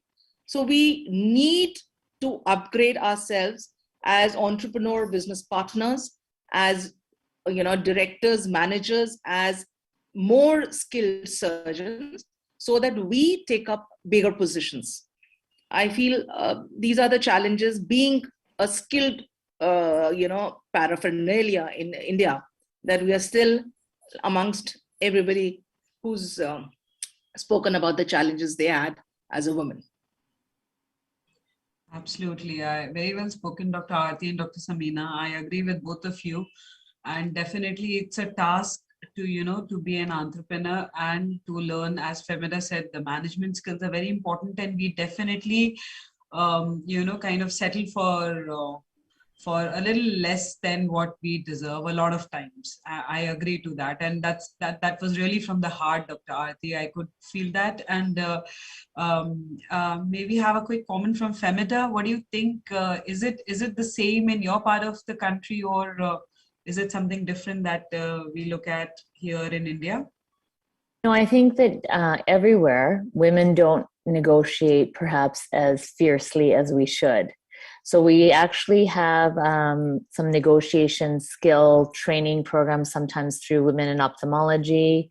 And also there are some leadership management courses through our hospitals. For example, this year I'm taking a management course with my business school at University of British Columbia. And they are part of, you might get selected to take it, and then they're paid for by the university. But it is really there are very useful skills that are not taught during our residency. They're not taught during our fellowship. And I actually said recently that we have to teach our residents how to run a practice. Because who is going to run the practice? They can't just all go and join a practice. What if they want to own their own practice? And it's I think it's nice if you can run your own practice, own your own practice, and then you get to be the leader in your practice. But it is not commonly taught in residency. It's not commonly taught in fellowship.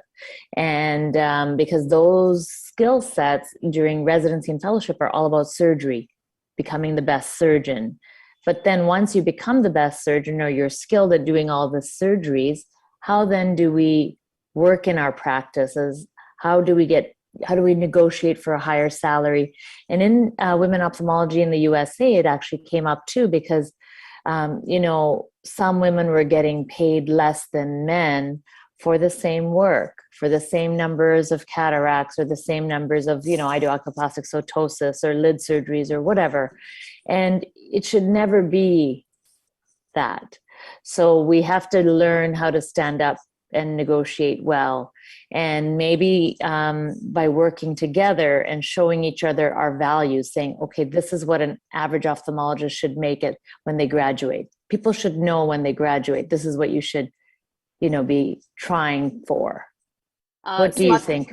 Femida, I just wanted to make one point here, Femida and Swati, and then over to you, ma'am, Eva Hussain, ma'am, is that if there is an emergency anywhere on the personal front, why is it always that the mother or the wife or the female has to take an off?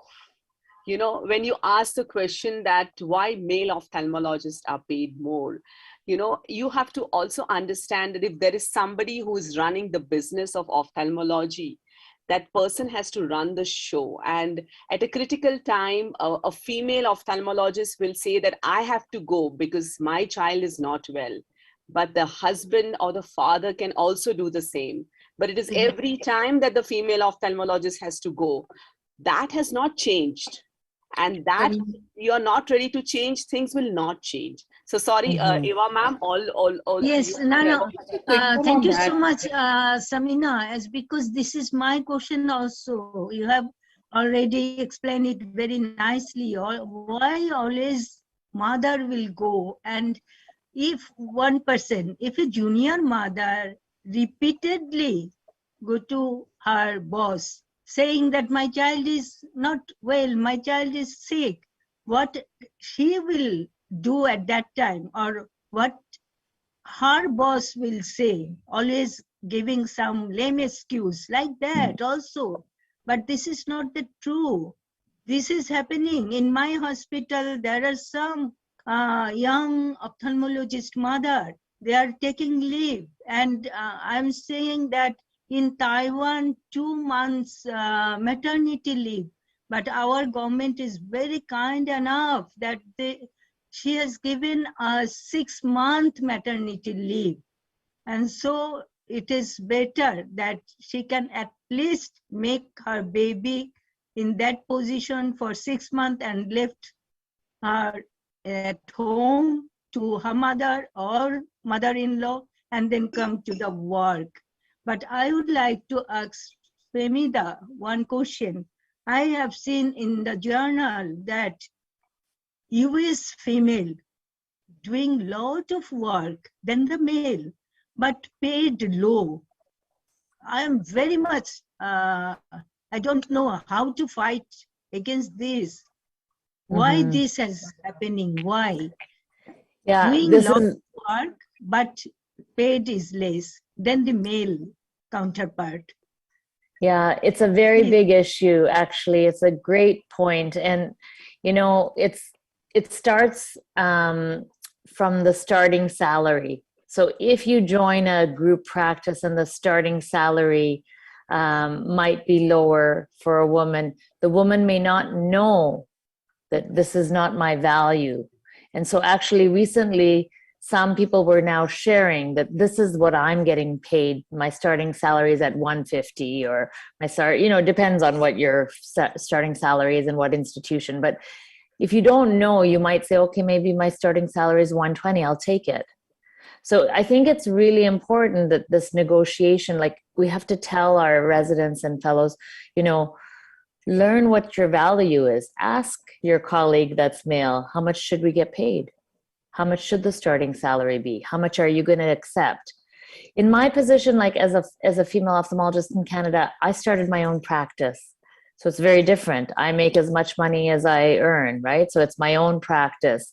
And I maybe am an anomaly. I took 6 weeks off in my first baby and 3 months off in my second. But, you know, I think I also had the structure with my parents that were here and helping me. So I didn't take 6 months off. I didn't take 1 year off. And I think that those breaks, when you take a longer break, it's very hard to come back. And we see it in our female residents. Like we have many female residents that now take a year off. But when they come back, it's the interruption in the training, in the sewing, and in the skills. Even if they read for the whole year, it's complicated. It's quite hard. I think it's not an easy thing. And so I actually say it was my blessing that my children came after my training, you know, after my fellowship. I mean, it wasn't easier for my practice starting, but everybody seemed to help me, pushed me in my journey. So I think that it's really interesting that it's easier, of course it's easier to join a practice. My brother is an ophthalmologist. He said, just join my practice. But, you know, my mom said, you can make your own. So, you know, I think, and my brother and my husband said, you should make your own. So I think it just depends on your mindset. It's easier to join a practice where it's established for you, but you will make less money. You won't be a partner. Yeah. You won't be a leader, and you won't control your destiny because you are just working in someone else's group. So I'd like to see that. And I think that we have to support these types of skill sets, teaching people to negotiate, right? I think these skill sets are not taught in any of the medical residency courses. Communication skills and how to build up a practice, or it's kind of a business. You are an entrepreneur. So nothing is taught to us. We just read books and come out as surgeons. Yeah, I agree. It actually, Samina, your talk has we can go on and we can debate a lot, I know, and Dr. Aarti and Samina and everybody here. So I guess you all are speaking from your heart, but I think I'll have to interrupt and we have to go on to the next talk of the session. And we have Dr. Nusrat Chaudhary here from Bangladesh and Professor Awa Hussain, our very own mentor, and she's going to be on the panel. So Nusrat, over to you. Thank you very much, Swati, and it's always a pleasure talking in front of such accomplished ladies. I feel proud always meeting you. Greetings from my country, Bangladesh. I'll be talking about the challenges and opportunities for women ophthalmologists in Bangladesh. So we have to introduce ourselves first. So I'm Professor of Vitreoretina in Bangabandhu Sheikh Mujib Medical University and Apex Institute in our country in Bangladesh. And I have done my master's in surgery in ophthalmology, and then subsequently did fellowship in Vitreoretina, long-term fellowship from Islamia in Bangladesh, and also part of it was in LV Prasad Eye Institute, India. I'm currently the treasurer of Ophthalmological Society of Bangladesh, vice president of Bangladesh Vitreoretina Society. I'm a member of Prevention of Blindness Standing Committee of APAO. So my mentor today and my panelist today is, I'm very proud to introduce her. She's Professor Awa Hussain. She's the president-elect of Asia Pacific Academy of Ophthalmology. She's currently the APAO Women in Ophthalmology Chairperson, advisor of women ophthalmologists worldwide. She is the ex-president of SARC Academy of Ophthalmology. In 2021, she was recognized as the top 100 influential women ophthalmologists of the world by the Ophthalmologist Power List. She's advisor and ex-president of Ophthalmological Society of Bangladesh, and she has won APAO Distinguished Awards, Arkalim Awards, Ali Memorial Awards, Lifetime Achievement Awards from different societies. So when we talk about Bengali women, like Bangladesh is only a new country, 50 years old, but Bengali women, to be honest, ventured into medicine pretty early. Like if you search for undivided British India, one of the first female physicians, she's from Borishal district of Bangladesh. Another one, Chandramukhi Bosu, she is also Bengali. So she's actually, Kadambini Ganguly is actually the first female person to force Calcutta Medical College to open its gates to the women students. Bangladesh is a Muslim majority country. Even in that case, the first Bengali Muslim physician was Dr. Zohra Begum Qazi, Professor Zohra Begum Qazi. She became a doctor in 1935. If you see the list of the Muslim majority countries, you'll see that's quite early on.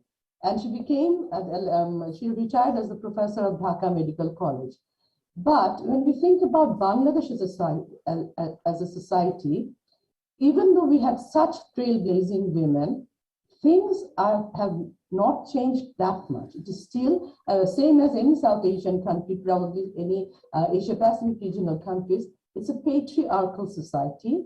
As we have heard for so long, gender bias is there. Family responsibilities is one of the strong determinant points where women fall behind in their career. There is absence of women and child-friendly workplace.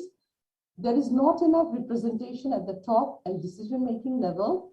Overall, it is the conservative mindset, that invisible glass ceiling, that I think affects all of us.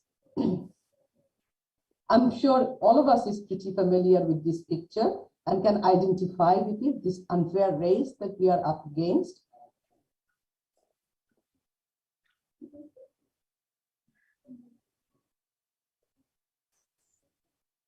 So, of course, there is our work, but childcare, we are only talking about childcare, but the elderly parents' care, that also falls to the women. And that is such a big part.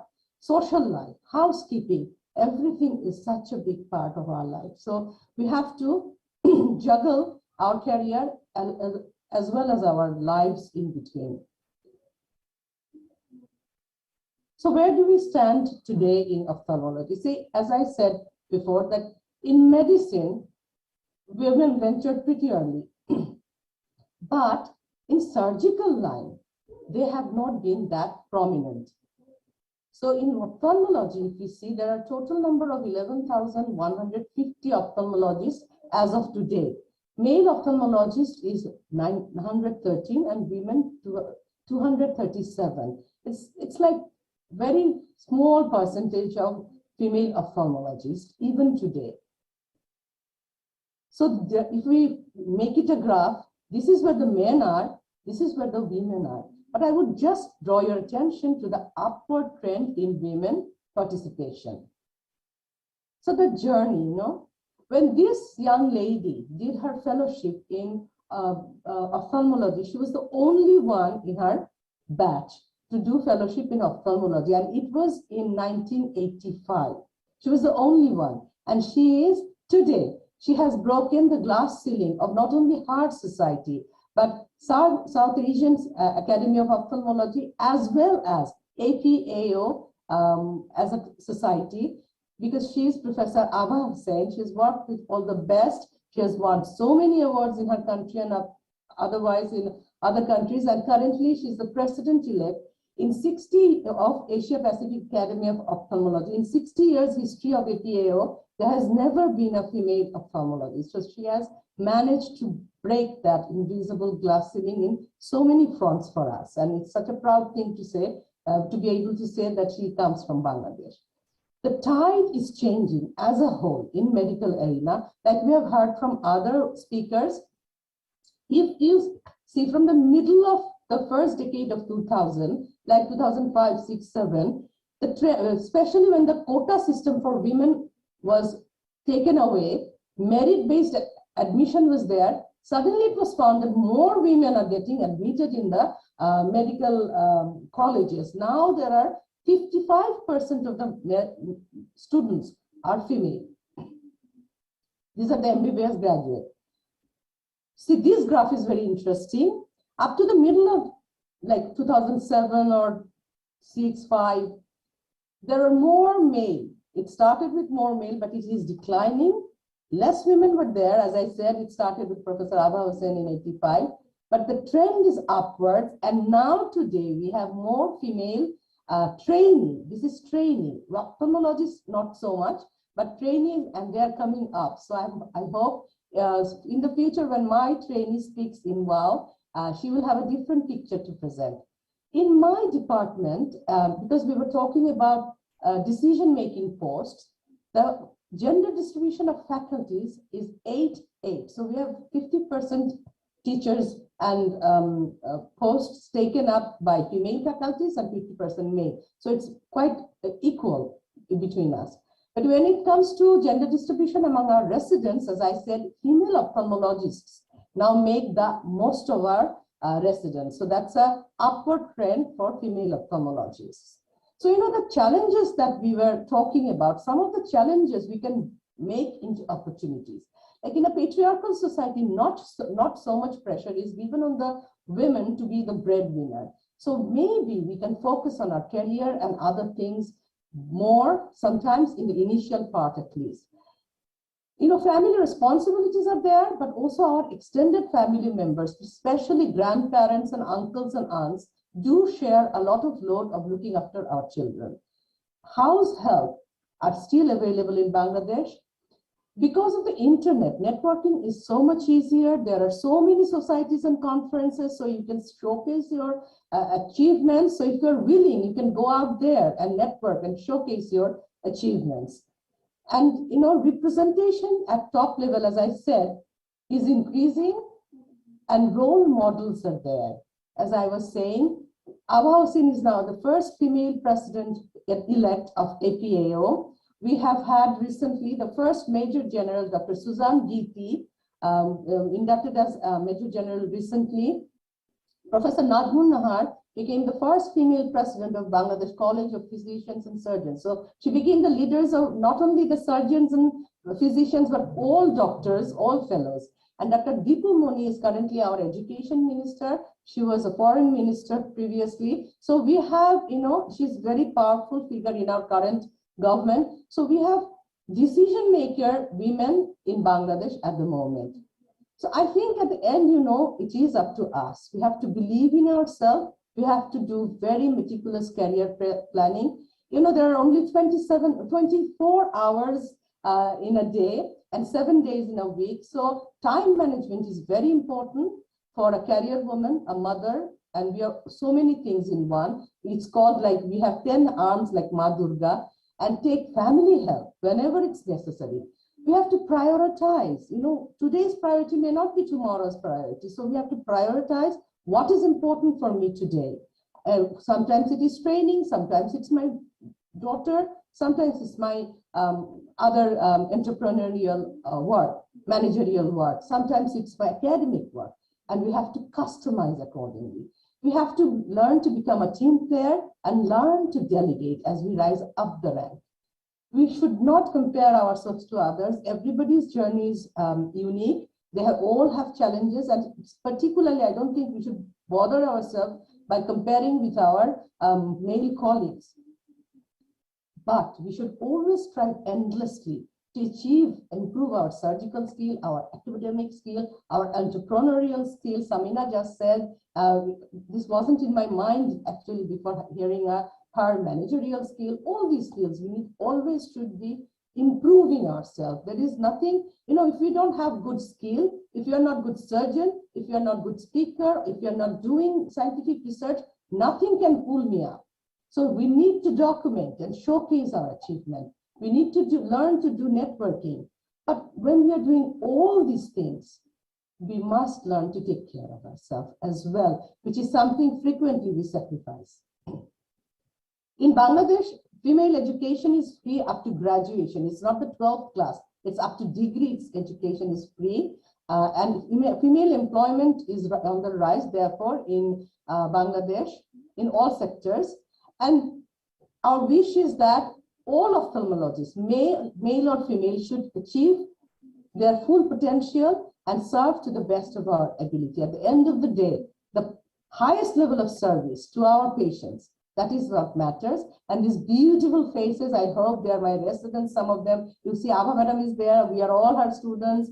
And there's Miliapa is there. So our students, I hope their journey is much smoother than us and they can reach higher than us. We are asked to be so many things: surgeon, academics, teachers. We have to do presentations. We have to fight on. We should never give up the fight. But let us not forget to enjoy the journey as well, because we are privileged to be doing so many things. It's a privilege to be able to serve. So I thank you all. I bring greetings from the country with the natural longest sea beach, the largest mangrove forest, Sundarban, the last sea beach is Cox's Bazar, from the land of the Royal Bengal Tigers. I greet you all. Thank you. Thank you, Nuzhat, for that very illuminating talk, and it was such an interesting talk to see, and actually very happy, and it was a pleasant surprise to know that all the women female are given free of education till graduation. That is an amazing step by our government, I feel, because this is, I think, nowhere in the world that up to graduation. I've seen up to school, up to primary level, but up to graduation. And in Bangladesh, Prime Minister Sheikh Hasina has made it up to degree. Up to degree, they are if they've studied, they can have it free. So that shows in government institutions. Yeah, so that shows that when you have a female in a leadership role, she'll come up with something great. And as like our own Dr. Ava ma'am, we would like to have a comment from you, ma'am, about what Nuzhat said. And yes, yeah, I would like to hear from other panelists about Nuzhat talks. But before that, I would like to at least thanks my baby, as because she's just my daughter. And she has done an excellent, from very beginning of Kadumbini till end. with Sundarban, and we all invite you to come to visit Bangladesh after we are free from Corona in the longest beach, and also Sundarban and Royal Bengal tiger. So I must, every word and each and every part is very true. And I have seen in her presentation, the thing which I teach her, I teach my student, all are reflected in their work and everywhere. So I'm so proud, really feeling proud also in Nepal, in Bangladesh. They are doing such a good work. And Dr. Nuzhat is not a single person. Dr. Nuzhat is an institute now, as because she's the first professor of Vitreoretina Society in the only one Bangabandhu Sheikh Mujib Medical University.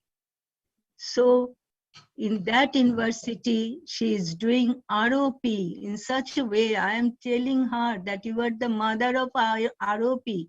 Make it in that way. You please do your job seriously in that way, so that one day you will be called as mother of ROP in Bangladesh. So she's doing that thing also.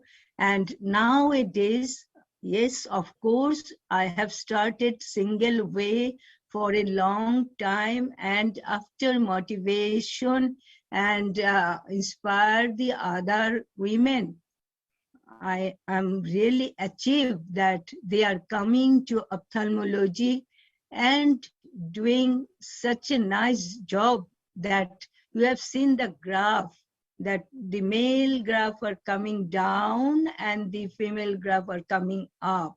So the resident are now 60 and male resident are 40. So days are not so far that Bangladesh will replace all the male ophthalmologists by the female ophthalmologists. Of course, we can see that day, that is not far away, and we can prevent blindness in that way. So I'm really today happy. I was, at the beginning, I was feeling so malaise, feverish, and so throat, everything making me so in such a way that I could not able to talk even. But now, after hearing from all the learned speakers, they are doing so good, not only Bangladesh, but all. Don't think that I am from Bangladesh and so I am appreciating my baby, but not that. All are very much. And Samina Jamindar has told very rightly the very nice thing, that why always mother will go and seek permission to take leave for her baby, for her kids. Why not father? One day father can take leave and care the baby. Another day mother can take leave and care the baby, if this way. And all think this is the time. World ophthalmologist, women ophthalmologists worldwide will make the pathway so that we can have our own platform, we can have our own sharing capacity. We will share all things with the male ophthalmologist, but we have to do for our own female resident, for our young generation, for our young ophthalmologists, and all the way Bangladesh is going Exactly, forward. ma'am. You are the leader for us. Yeah, you are leading our herd, and we are after you. In India, in WW conference, that was a great conference in Bangalore, and we were very much happy at that time. Everybody were there, Fimeda, Arin, and all others, Nuzhat, Mili, and all of you, Mohita. And so that is the route that we want to form a platform. And I have told in that way, when Mohita asked me, Madam, what to do? I said that please make a platform so that it comes worldwide. And now it has already happened.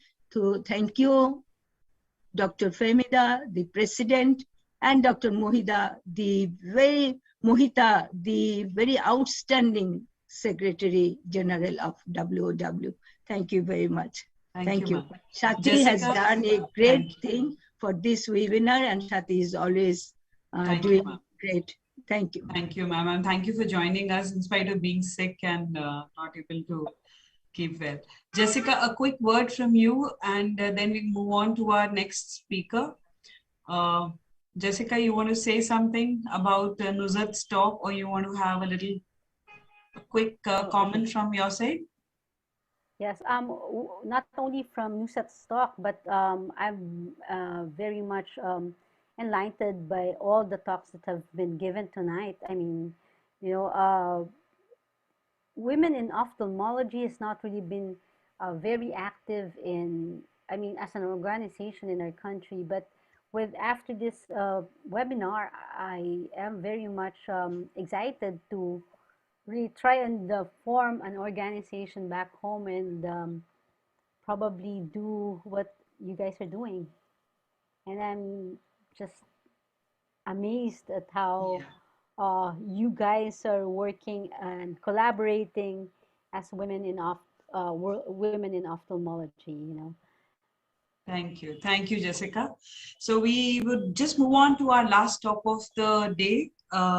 With the Sri Lanka, we have Dr. Pradeepa Sirivardhane, and with her in the panel is Dr. Diluvarini Arasinga. Dr. Pradeepa, may we have your slides, please? Yes, thank you.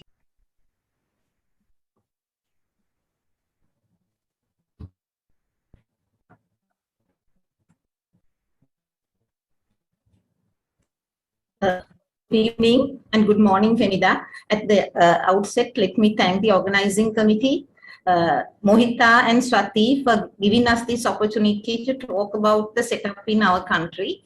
I'm a general ophthalmologist and a trainer and an examiner at the National Eye Hospital, Colombo.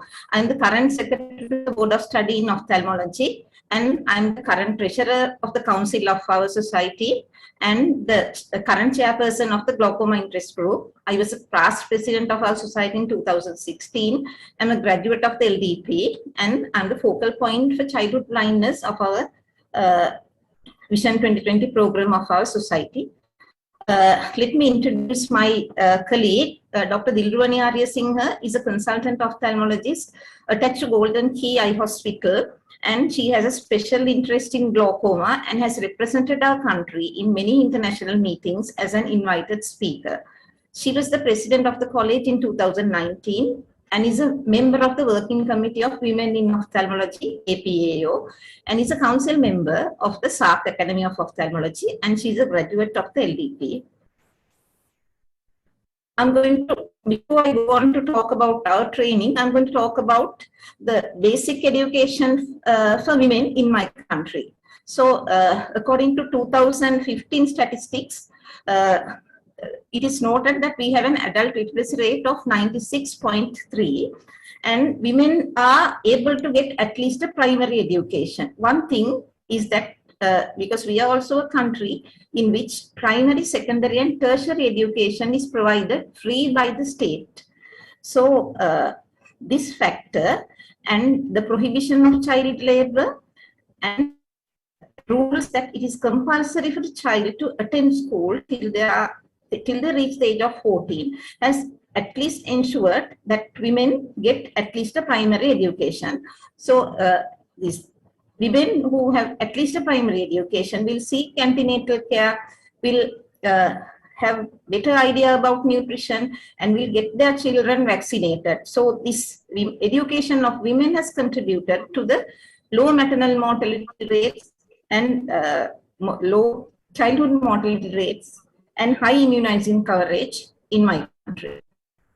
Now, medical education in my country is a monopoly of the state. It is provided free, and after sitting for a national examination, the medical students are taken into the 6 state medical universities, and when they pass out after an internship, they are appointed to posts in the Ministry of Health.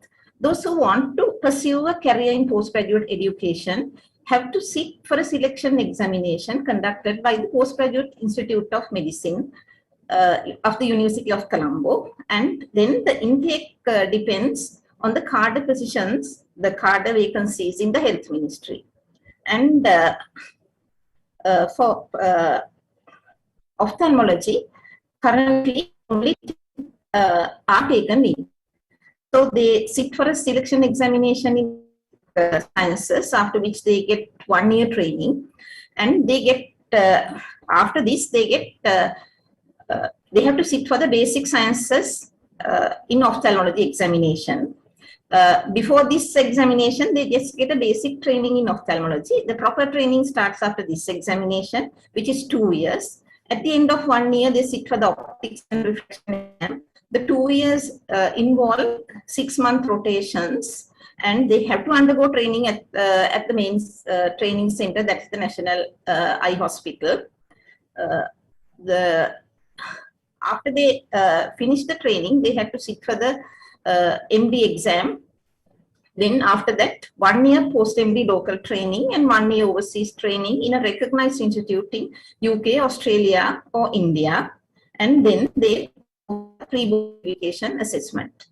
Now, subspecialty training started only about 10 years back because we had an acute shortage of general ophthalmologists, so that we were postponing training subspecialists. But now we have subspecialists in VR, pediatric ophthalmology, cornea and external disease, and orbit and oculoplasty. So here, 2 years of local training, 1 year general and 1 year in the subspecialty with 1 year overseas training. After which they sit for a pre-board certification assessment, and after that they are board certified as an ophthalmologist and given a post in the Ministry of Health. So the strength of our exam is that there cannot be a gender bias because everything happens on merit. Now at this time we are revising our prospectus, and we are changing the formats of the examination. But now, as women ophthalmologists, we are seeing these changes in the gender distribution. Now, in our local society, women have dominated, and currently we have 84 practicing women ophthalmologists with 45 male ophthalmologists, and we have had so many women presidents over the years. Since 2013, this year, all the presidents have been females because every year we have a new president. But we are noticing a downward trend in the younger generation taking up ophthalmology. And Dr. Dilruwan will talk about this now. Thank you for your kind attention. Yes, good evening to everyone. Yeah, as Dr. Pradeepa clearly pointed out, the Sri Lankan medical training program is not gender biased, as the government provides free education to all the children without any discrimination. So strength of our training program are many. So from undergraduate to postgraduate, the training is provided free by the state universities, and the appointments are given by the Ministry of Health only according to the merit. So there's no preference to gender, or there's no discrimination. The selections depend solely on the performance of the candidate who sit for the selection exams conducted by the state university. But there are many shortcomings. Our resources are limited. Therefore, the training centers are few. Only about 20 candidates can enter our ophthalmology training program annually. So ophthalmology actually has become a very competitive field to enter, and the duration of the training program is long. It's about 6 to 7 years. So female doctors find it difficult to cope up with this strenuous program, especially when the young female trainees become pregnant And when they take prolonged maternity leave, sometimes they need to become junior and they need to do the exams with the junior batch. So they have to do a lot of sacrifices to continue with their program. And currently, the number of female ophthalmologists exceed the number of male ophthalmologists in our country. But the trend, as Dr. Pradeepa mentioned, is changing. And now the trainees who are in the training program are more male than females. So in Sri Lanka, currently, we do not have a women in ophthalmology forum, as we did not see the necessity. But now, as the trend is changing and the field is becoming male dominant, I think this is the appropriate time to initiate a Women in Ophthalmology Forum. So with your blessings and guidance, particularly with blessings of Professor Ava Hussain, who had been an inspiration to all of us, particularly the Sri Lankan women. She has visited Sri Lanka for the SAO in 2014, and she has, guided us in the Women in Ophthalmology in the APAO. So I think with your guidance and support and advice, it's the right time for us to start our own Women in Ophthalmology Forum to encourage our young trainees to take up post in ophthalmology as well as to go up the ladder in their careers. Thank you. So I just wanted to ask you, what do you think could be the reason that there are less number of women ophthalmologists? Because everywhere, all over the world, the trend is towards more number of women ophthalmologists compared to men. So is it because of the competition, or is it what could be the reason according to you? Probably it may be that there are other postgraduate training programs that are less strenuous maybe coming up. So like nutrition and other jobs that involve laboratory work where the work hours are fixed. If you take up ophthalmology, other disadvantage is that once you qualify, you may have to go and work in the periphery if you are continuing to work in the Ministry of Health. So those people have to think of the schooling of their children. So those may be setbacks. Okay. Currently, actually, we have more female ophthalmologists, but the trend is changing. So, yes. So I also feel that all over the world, we are seeing a change of trend where we say that there are more number of women as ophthalmologists compared to men. But what I foresee in future, I may be wrong, is that with changing times, it will be what Sri Lanka is witnessing. Because women used to enter into ophthalmology thinking that there are no night duties, there are fixed working hours, etc. That was the main reason one of the main reasons for women entering into ophthalmology. But with time, ophthalmology has become so competitive. Now there are so many, and it has become so finance intensive. If they want to start their own practice, it's almost next to impossible. Plus, there are so many types of surgeries, and all surgeries are related to equipment, that a lot of skill is needed to learn those type of surgeries. So I feel that there may be a change in trend over the next 5 to 10 years from, again, women to more men going into ophthalmology. So that is what I have always felt. And this is the first time, in fact, I heard one country saying that they are seeing this trend, because all countries have been talking of a different trend. But I also find that I can see it in India that though there are so many women ophthalmologists, but majority are facing this challenge that like in our medical colleges, majority are not even able to master phacoemulsification. There is a huge number of ophthalmologists, and when they come out of as postgraduates from their colleges, they don't even know how to do a phacoemulsification or even sometimes SICS. So with the changing, it is I feel it's really imperative that these surgical training programs be there, and it should be made these trainings should be more approachable to people, to the women ophthalmologists, so that they remain in that surgical field and they don't go and try to find easier branches maybe which they feel are better for them. So they should be able to take up that challenge. That is what I want to say. Yeah, other point is now in Sri Lanka, for us to complete the training, we have to get an overseas training as well for a minimum of 1 year. So all those things probably matter when taking up the post. Yes. Okay. Absolutely. I think the Sri Lankan process of getting a degree is the toughest, as I gathered, because it's not so tough as in India.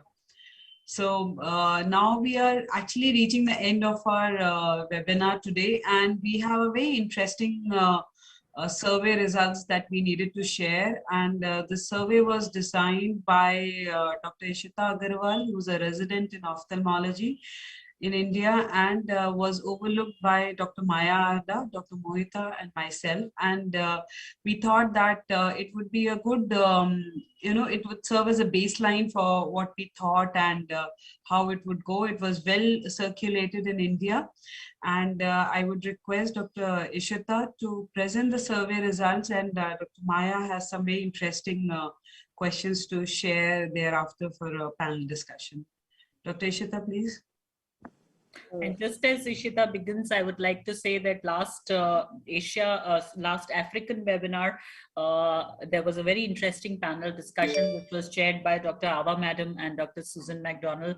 And in this, a lot of interesting things were discussed, and which motivated Dr. Swati and Dr. Ishita and the team to put up this small survey. It's a small survey. It's not a very huge study, but at least this gives us some direction. And now we thought that after this webinar, we can take it on to spread it more and get more accurate results.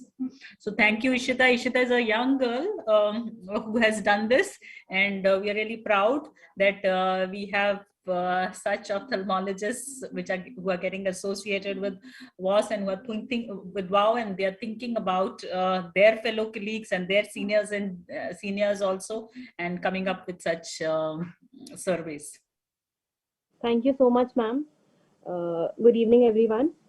So this is a survey which we conducted, a survey for women residents and practicing women ophthalmologists across the Asia Pacific region. Challenges faced by women ophthalmologists and the resident ophthalmologists, the need of further training to know the expectations of women ophthalmologists in the area. So the responses which we got, we were a little biased as the survey was floated from India. So the maximum responses which we got were from India, followed by Pakistan and Thailand and Nepal. The age group which we had, the age group was between the maximum was 75 to 75% were from the age group 30 to 50 years, followed by 22 to 30 years, which were around 14% of the responses were from this group, which we expect are from the residents or the new or the fresh ophthalmologists, which were those. And around 10% were which were in the age group more than 50 years. The maximum responses were from the practicing ophthalmologists, around 82%, and residents were around 15.7%. When we did to check where the women ophthalmologists were practicing, so the maximum were the government eye institute, that is 33.3%. Private institute was 32.6%. And the main thing to be concentrated on was 19.1% women were from the medical college. So that means that many women are also working in the medical colleges, and 8.6% had an own private practice. Are you doing a subspecialty practice? So around 60% said yes, and 40% said no. So a greater amount was in subspecialty. Which specialty you practice? So when we did this, the maximum responses were from cornea and cataract.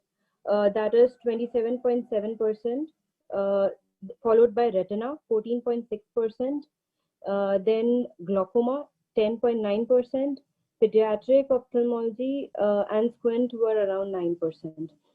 So the maximum work which women got was in cornea and cataracts, and that is. Have you done a fellowship? So 57.3% said yes, and 42.7% said no. If you are a resident, your surgical exposure is adequate for 70.5% residents said that it was cataract, followed by cornea, retina, oculoplasty, and glaucoma. But cataract was the main exposure which a resident got. How many surgeries have you done independently? 62.2% women ophthalmologists said more than 100 cases, which is not much when seen that they were starting their practice with just more than 100 surgeries, which is not much. Then 13.1% said 10 to 50 cases, and around 8% women ophthalmologists said that only 0 to 10 cases, which they have done independently. So it is a very small amount. Do you feel your clinical exposure is adequate? 73% said it was adequate, and 27% said it was inadequate. Are you adequately exposed to? So 57.7% said phaco, and 28.1% said SICS. So and the rest were also in a small amount. But here we have to notice that few women ophthalmologists are not even confident in doing a phacoemulsification, and that is to be noted here. Post-residency, are you getting enough clinical work? 66.7% said yes, 19.1% was unsure, and 14.2% said no. Challenges faced for getting clinical work. The maximum amount was a working environment not congenial, that is 22.8%, and followed by 22.1%, that is not enough clinical training. Then inadequate patient load, 19.5%, and 15% only said gender bias. So work environment not congenial and not enough clinical training is the main problem, main challenges rather than gender bias, and that is what we have to infer from here. Are you interested in further training or fellowship? 86.5% said yes, and 13.5% said no. So the major amount of the women ophthalmologists are willing to go for further training and fellowships. So, and how long should the training be? This is a very important scenario, as everyone say that women can't go for long or lengthy fellowships. Majority of the cases, majority of the women, 31.1% women said that 1 year or more they are interested for the training, and from 3 to 6 months and 1 year or more both had equal amount, and so long training can be done by a women ophthalmologist. 29.6% said 1 week to 1 to 3 months, and 8.2 said they were not interested. How easily you can go for further training? 38.6% women ophthalmologists said it depends on the institute offering the training. And if the institute is reputed and they are interested in the institute, they would have gone easily for a further training, followed by depends on the time frame of the training. 37.8% women said that. 17.2% said not easily. Are you ready to relocate for further training? 42.7% women ophthalmologists said yes. They could relocate to a different city maybe for further training. 31.8% women were unsure about it, and 25.5% women said no. Preferred area for training. Almost here we can see almost the same country and outside of the country both have almost the equal percentage. So women can also prefer training outside of the country for further training. 47.9% said the same country and 44.2% said outside of the country. Are you interested in research work? Majority of the women, that is 71.5% women said yes, they were interested in research. 15% were unsure and 13.5% said no. Are you interested in clinical work? Almost every women ophthalmologist were interested. 98.5% women said yes and the rest were unsure. Do you want more podium or paper presentation exposure? Here we need to see that almost 3/4 of the women, 73.8% of the women said yes, they want more podium and paper presentation exposure. They were interested in that. 18% were unsure and 8.2% said no. Do you want to publish papers? 80.5% women said yes, 12.7% were unsure and rest said no. Do you feel your country has enough training or fellowship facilities? 40.4% women said yes, but a bigger amount of 44.2% said no, and 15.4% said maybe. So maybe we need more training and fellowship facilities in Asia Pacific region, as the women ophthalmologists were not satisfied with that. Do you want to volunteer for training younger ophthalmologists? So many women ophthalmologists were interested and they wanted to train younger ophthalmologists and help with that. 73.4% women ophthalmologists said yes, 19.9% were unsure. Are you happy with the current residency program in your country? 41.6% responses were no. So the current residency program in their respective countries was not up to the mark and they were not happy with that. 33.3% said yes and 25.1% were unsure. That's all for the survey, and thank you. Thank you very much, Ishita. That was an exhaustive survey, and thank you very much for all the hard work that you have done. So it's heartening to see that most of the practicing women ophthalmologists are into subspecialty practice, and also the female residents have responded that they are getting adequate clinical exposure. However, the surgical exposure is not up to the desired level as per this survey. So one thing that is open for discussion for all of us, that what we can do to improvise at the surgical exposure of these female residents at the platform of WOW. So I think that has been already been discussed, but it's an open question where anybody can give their input, that what we can do further for improvisation of the surgical exposure.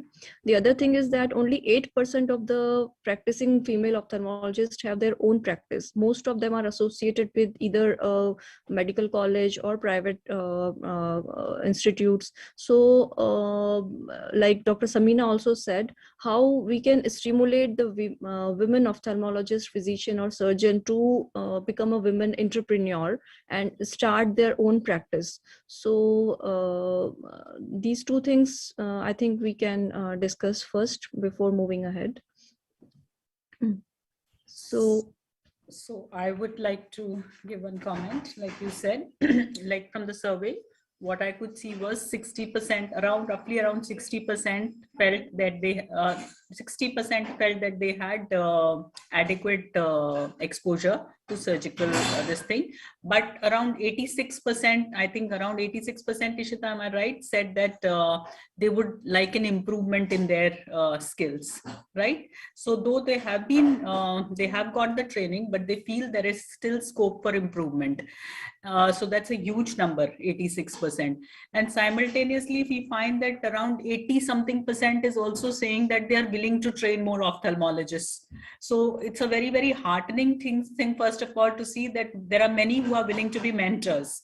So as you asked that what can WOW do? So I feel that there are so many are willing to be mentors, so we can identify those mentors, and all we have to do is connect those who want to improve their skills with those who want to mentor. And the percentage is almost equal. That's what I could see. So it seems like a very very easy mathematics, though the connection part is going to be difficult, finding those 80% and then connecting to those 80%. Yes. So yes, Ava madam, this thing, please.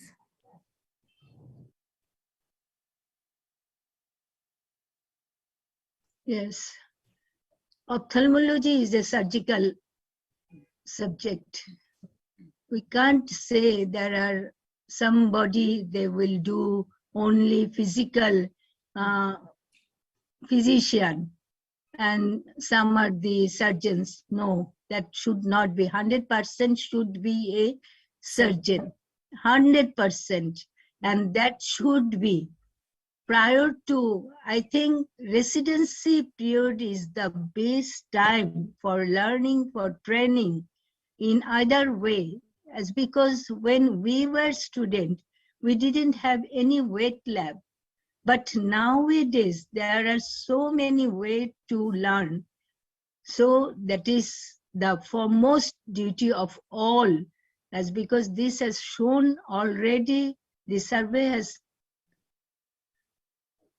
already distinguished that which one are the surgeon and which are only physician, and who are the person that needs that they will improve their surgical pattern. Yes, that is a very good point, but without knowing surgery, if anybody claim that I am an ophthalmologist, no, never. This should not be, never in. So how we can facilitate them for learning, for training, that should be sought out. And this platform is a very bigger one. So we should think of that person who didn't do any surgery. In our country also, there are, Dr. Nuzhat Chaudhary has shown 1,190 like that, 1,100 like that, more than 11, around 1,200. But how many percent are the surgeon and how many are the only physician?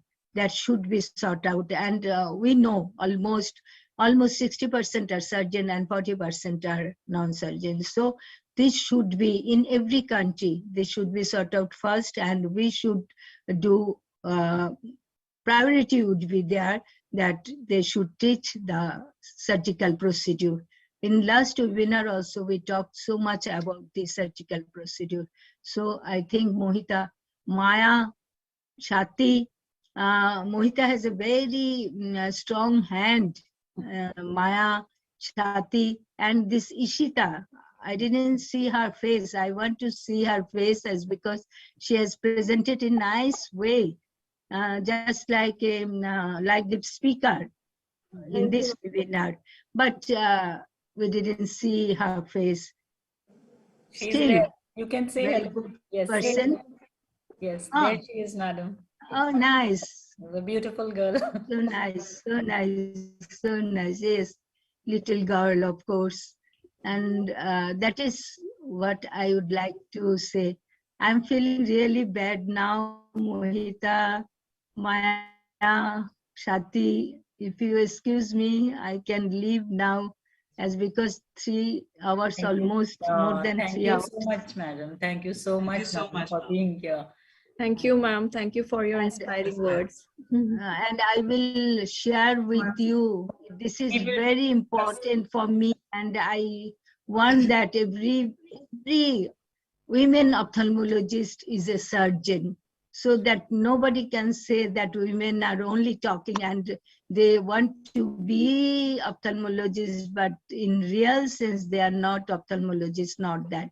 From day to day, we will fight for that reason. We will Okay, discuss thank the you so plan with very you, much. madam, and take it forwards. Yes, ma'am. I feel Thank you so that, much. can I make a Okay. comment here? Yeah, sure, you can. Yeah, so I feel that we all understand, at least in India, the residency programs are not up to the mark. So there are lots of changes that have been always said and done, but still the students who come out of the residency, they need to do fellowships or they need to get trained, and sometimes in simple procedures like cataract.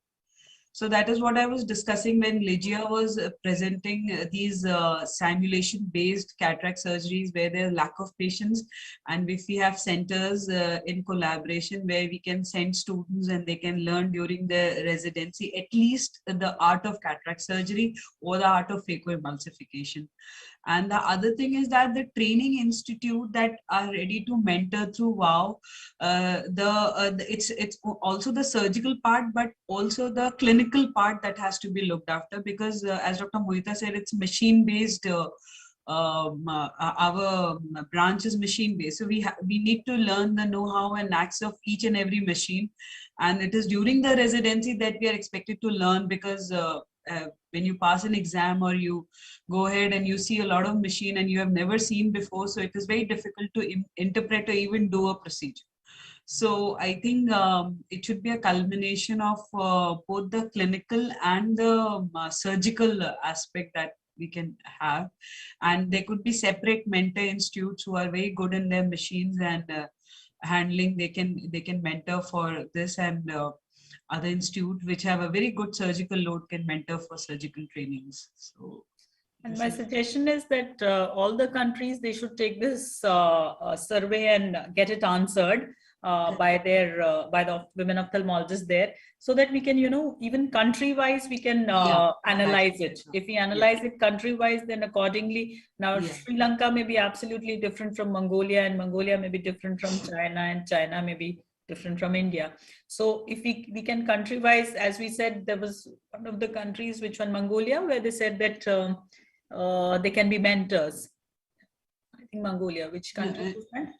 No, it was one of the first ones who presented. So if Taiwan had a very good. We can identify. Then accordingly we can work. We can give those opportunities.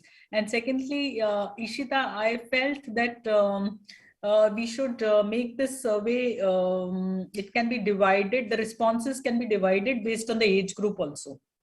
Like, what does 30 to 40 say? What does 40 to 50 say? Because there, here it's getting mixed up with the residents and the post-residency. Because we need to know what do residents say and what is their requirement and what is the requirement of this a little more senior ones. So. And another good thing that came up was that a lot of people are interested in research. So see, at every level, the women, they want to do research and they want more presentation, they want to present their work and have a good podium exposure. So I think all the women, they want that. And probably they are not getting enough exposure and enough research. They want publications, they want podium presence. Yeah. So that's a good thing. Yeah. And here I also want to say that in India, our Women Ophthalmologists Society of India has started this Women in Research program around 4 years back. And in fact, now we are starting with some training modules on research. So we will put that up also as an opportunity, because anybody who wants to get started with research, there are training modules available for women ophthalmologists there. So in fact, one of our young women ophthalmologists, she's taking this initiative, and there will be experts who will be training on various aspects of research. Yes, Amina. Is one thing which can straight away be done, and under this wonderful WOW platform is that a list of institutes which are ready to open their doors for an observe, imbibe, and change kind of a plan. Immediately that can come up on show on your website, so that the residents who have just come out, they know that they are welcome to any of these organizations, and they can walk in and take a month, observe, imbibe, change, or kind of a fellowship. Absolutely. Over there. So yeah, absolutely. So Samina, how we were going about was like Africa is done, and Asia Pacific has got involved. Now next is South America, and then after that it's Australia and Europe.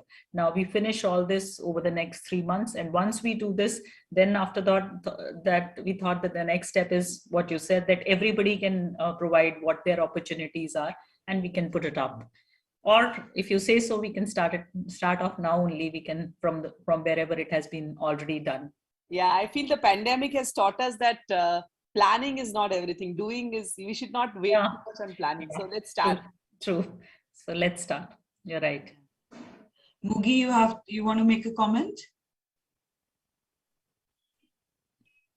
It was good time, and I learned a lot. And looking for more collaboration with all members. Thank you so much. Yeah. In every country is different. So it was very exciting time, very nice. Learn from each speakers. Yes. Thank you. Yeah, otherwise it's difficult to sit through a webinar for more than 3 hours. Definitely it was interesting. So if we call it a day then? Yes, and I know you have taken a lot of time from your busy schedules, and we've been planning and bothering you for a very long time.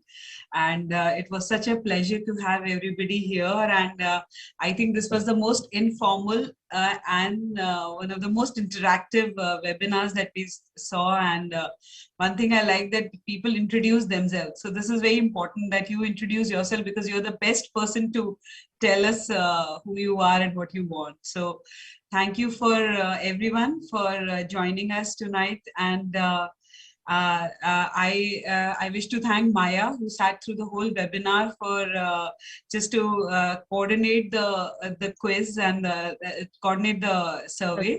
And Maya is a leading oculoplasty surgeon and a very busy surgeon.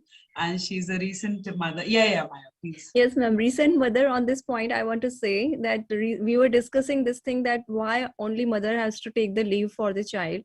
So I want to say that, yes, the sting pierces in your heart when you leave your baby with the caretaker. I'm a mother of 6-month-old, but you don't have to carry the guilt, because you're working for your passion, and you're not a bad mom if you're going for work, and you're not a bad employee if you're a mom. So for all the young mothers who are ophthalmologists, so don't carry that guilt that you are leaving the baby for work. Very good. Very well said, Maya. Very well said. Take these lines from you and then circulate it everywhere. So thank you all for joining us tonight, and thank you for your time, and we'll see you back again. Thank you. I want to thank you very much. Thank you, everyone. Big thank you to you, Sati. Thank you. To the Thank you, everyone. Thank you very much. Yes. Thank you very much. Thank you. Stay safe, everyone. Thank you, Cipla and Iconic, for sponsoring this. And last but not the least, but they were the most important of all. So thank you, the support team who are here till now with us. Thank you so much. Okay. Thank you. Thank you, Thank you. everyone. Bye-bye. Nice meeting everyone. Have a nice Thank weekend. you. Congratulations, Likewise. Sati. Thank you, Brilliantly ma'am. organized. Congratulations. Brilliantly organized. Thank you. Thank you, Take Monica. care. Bye-bye. Bye-bye. Thank you. Bye.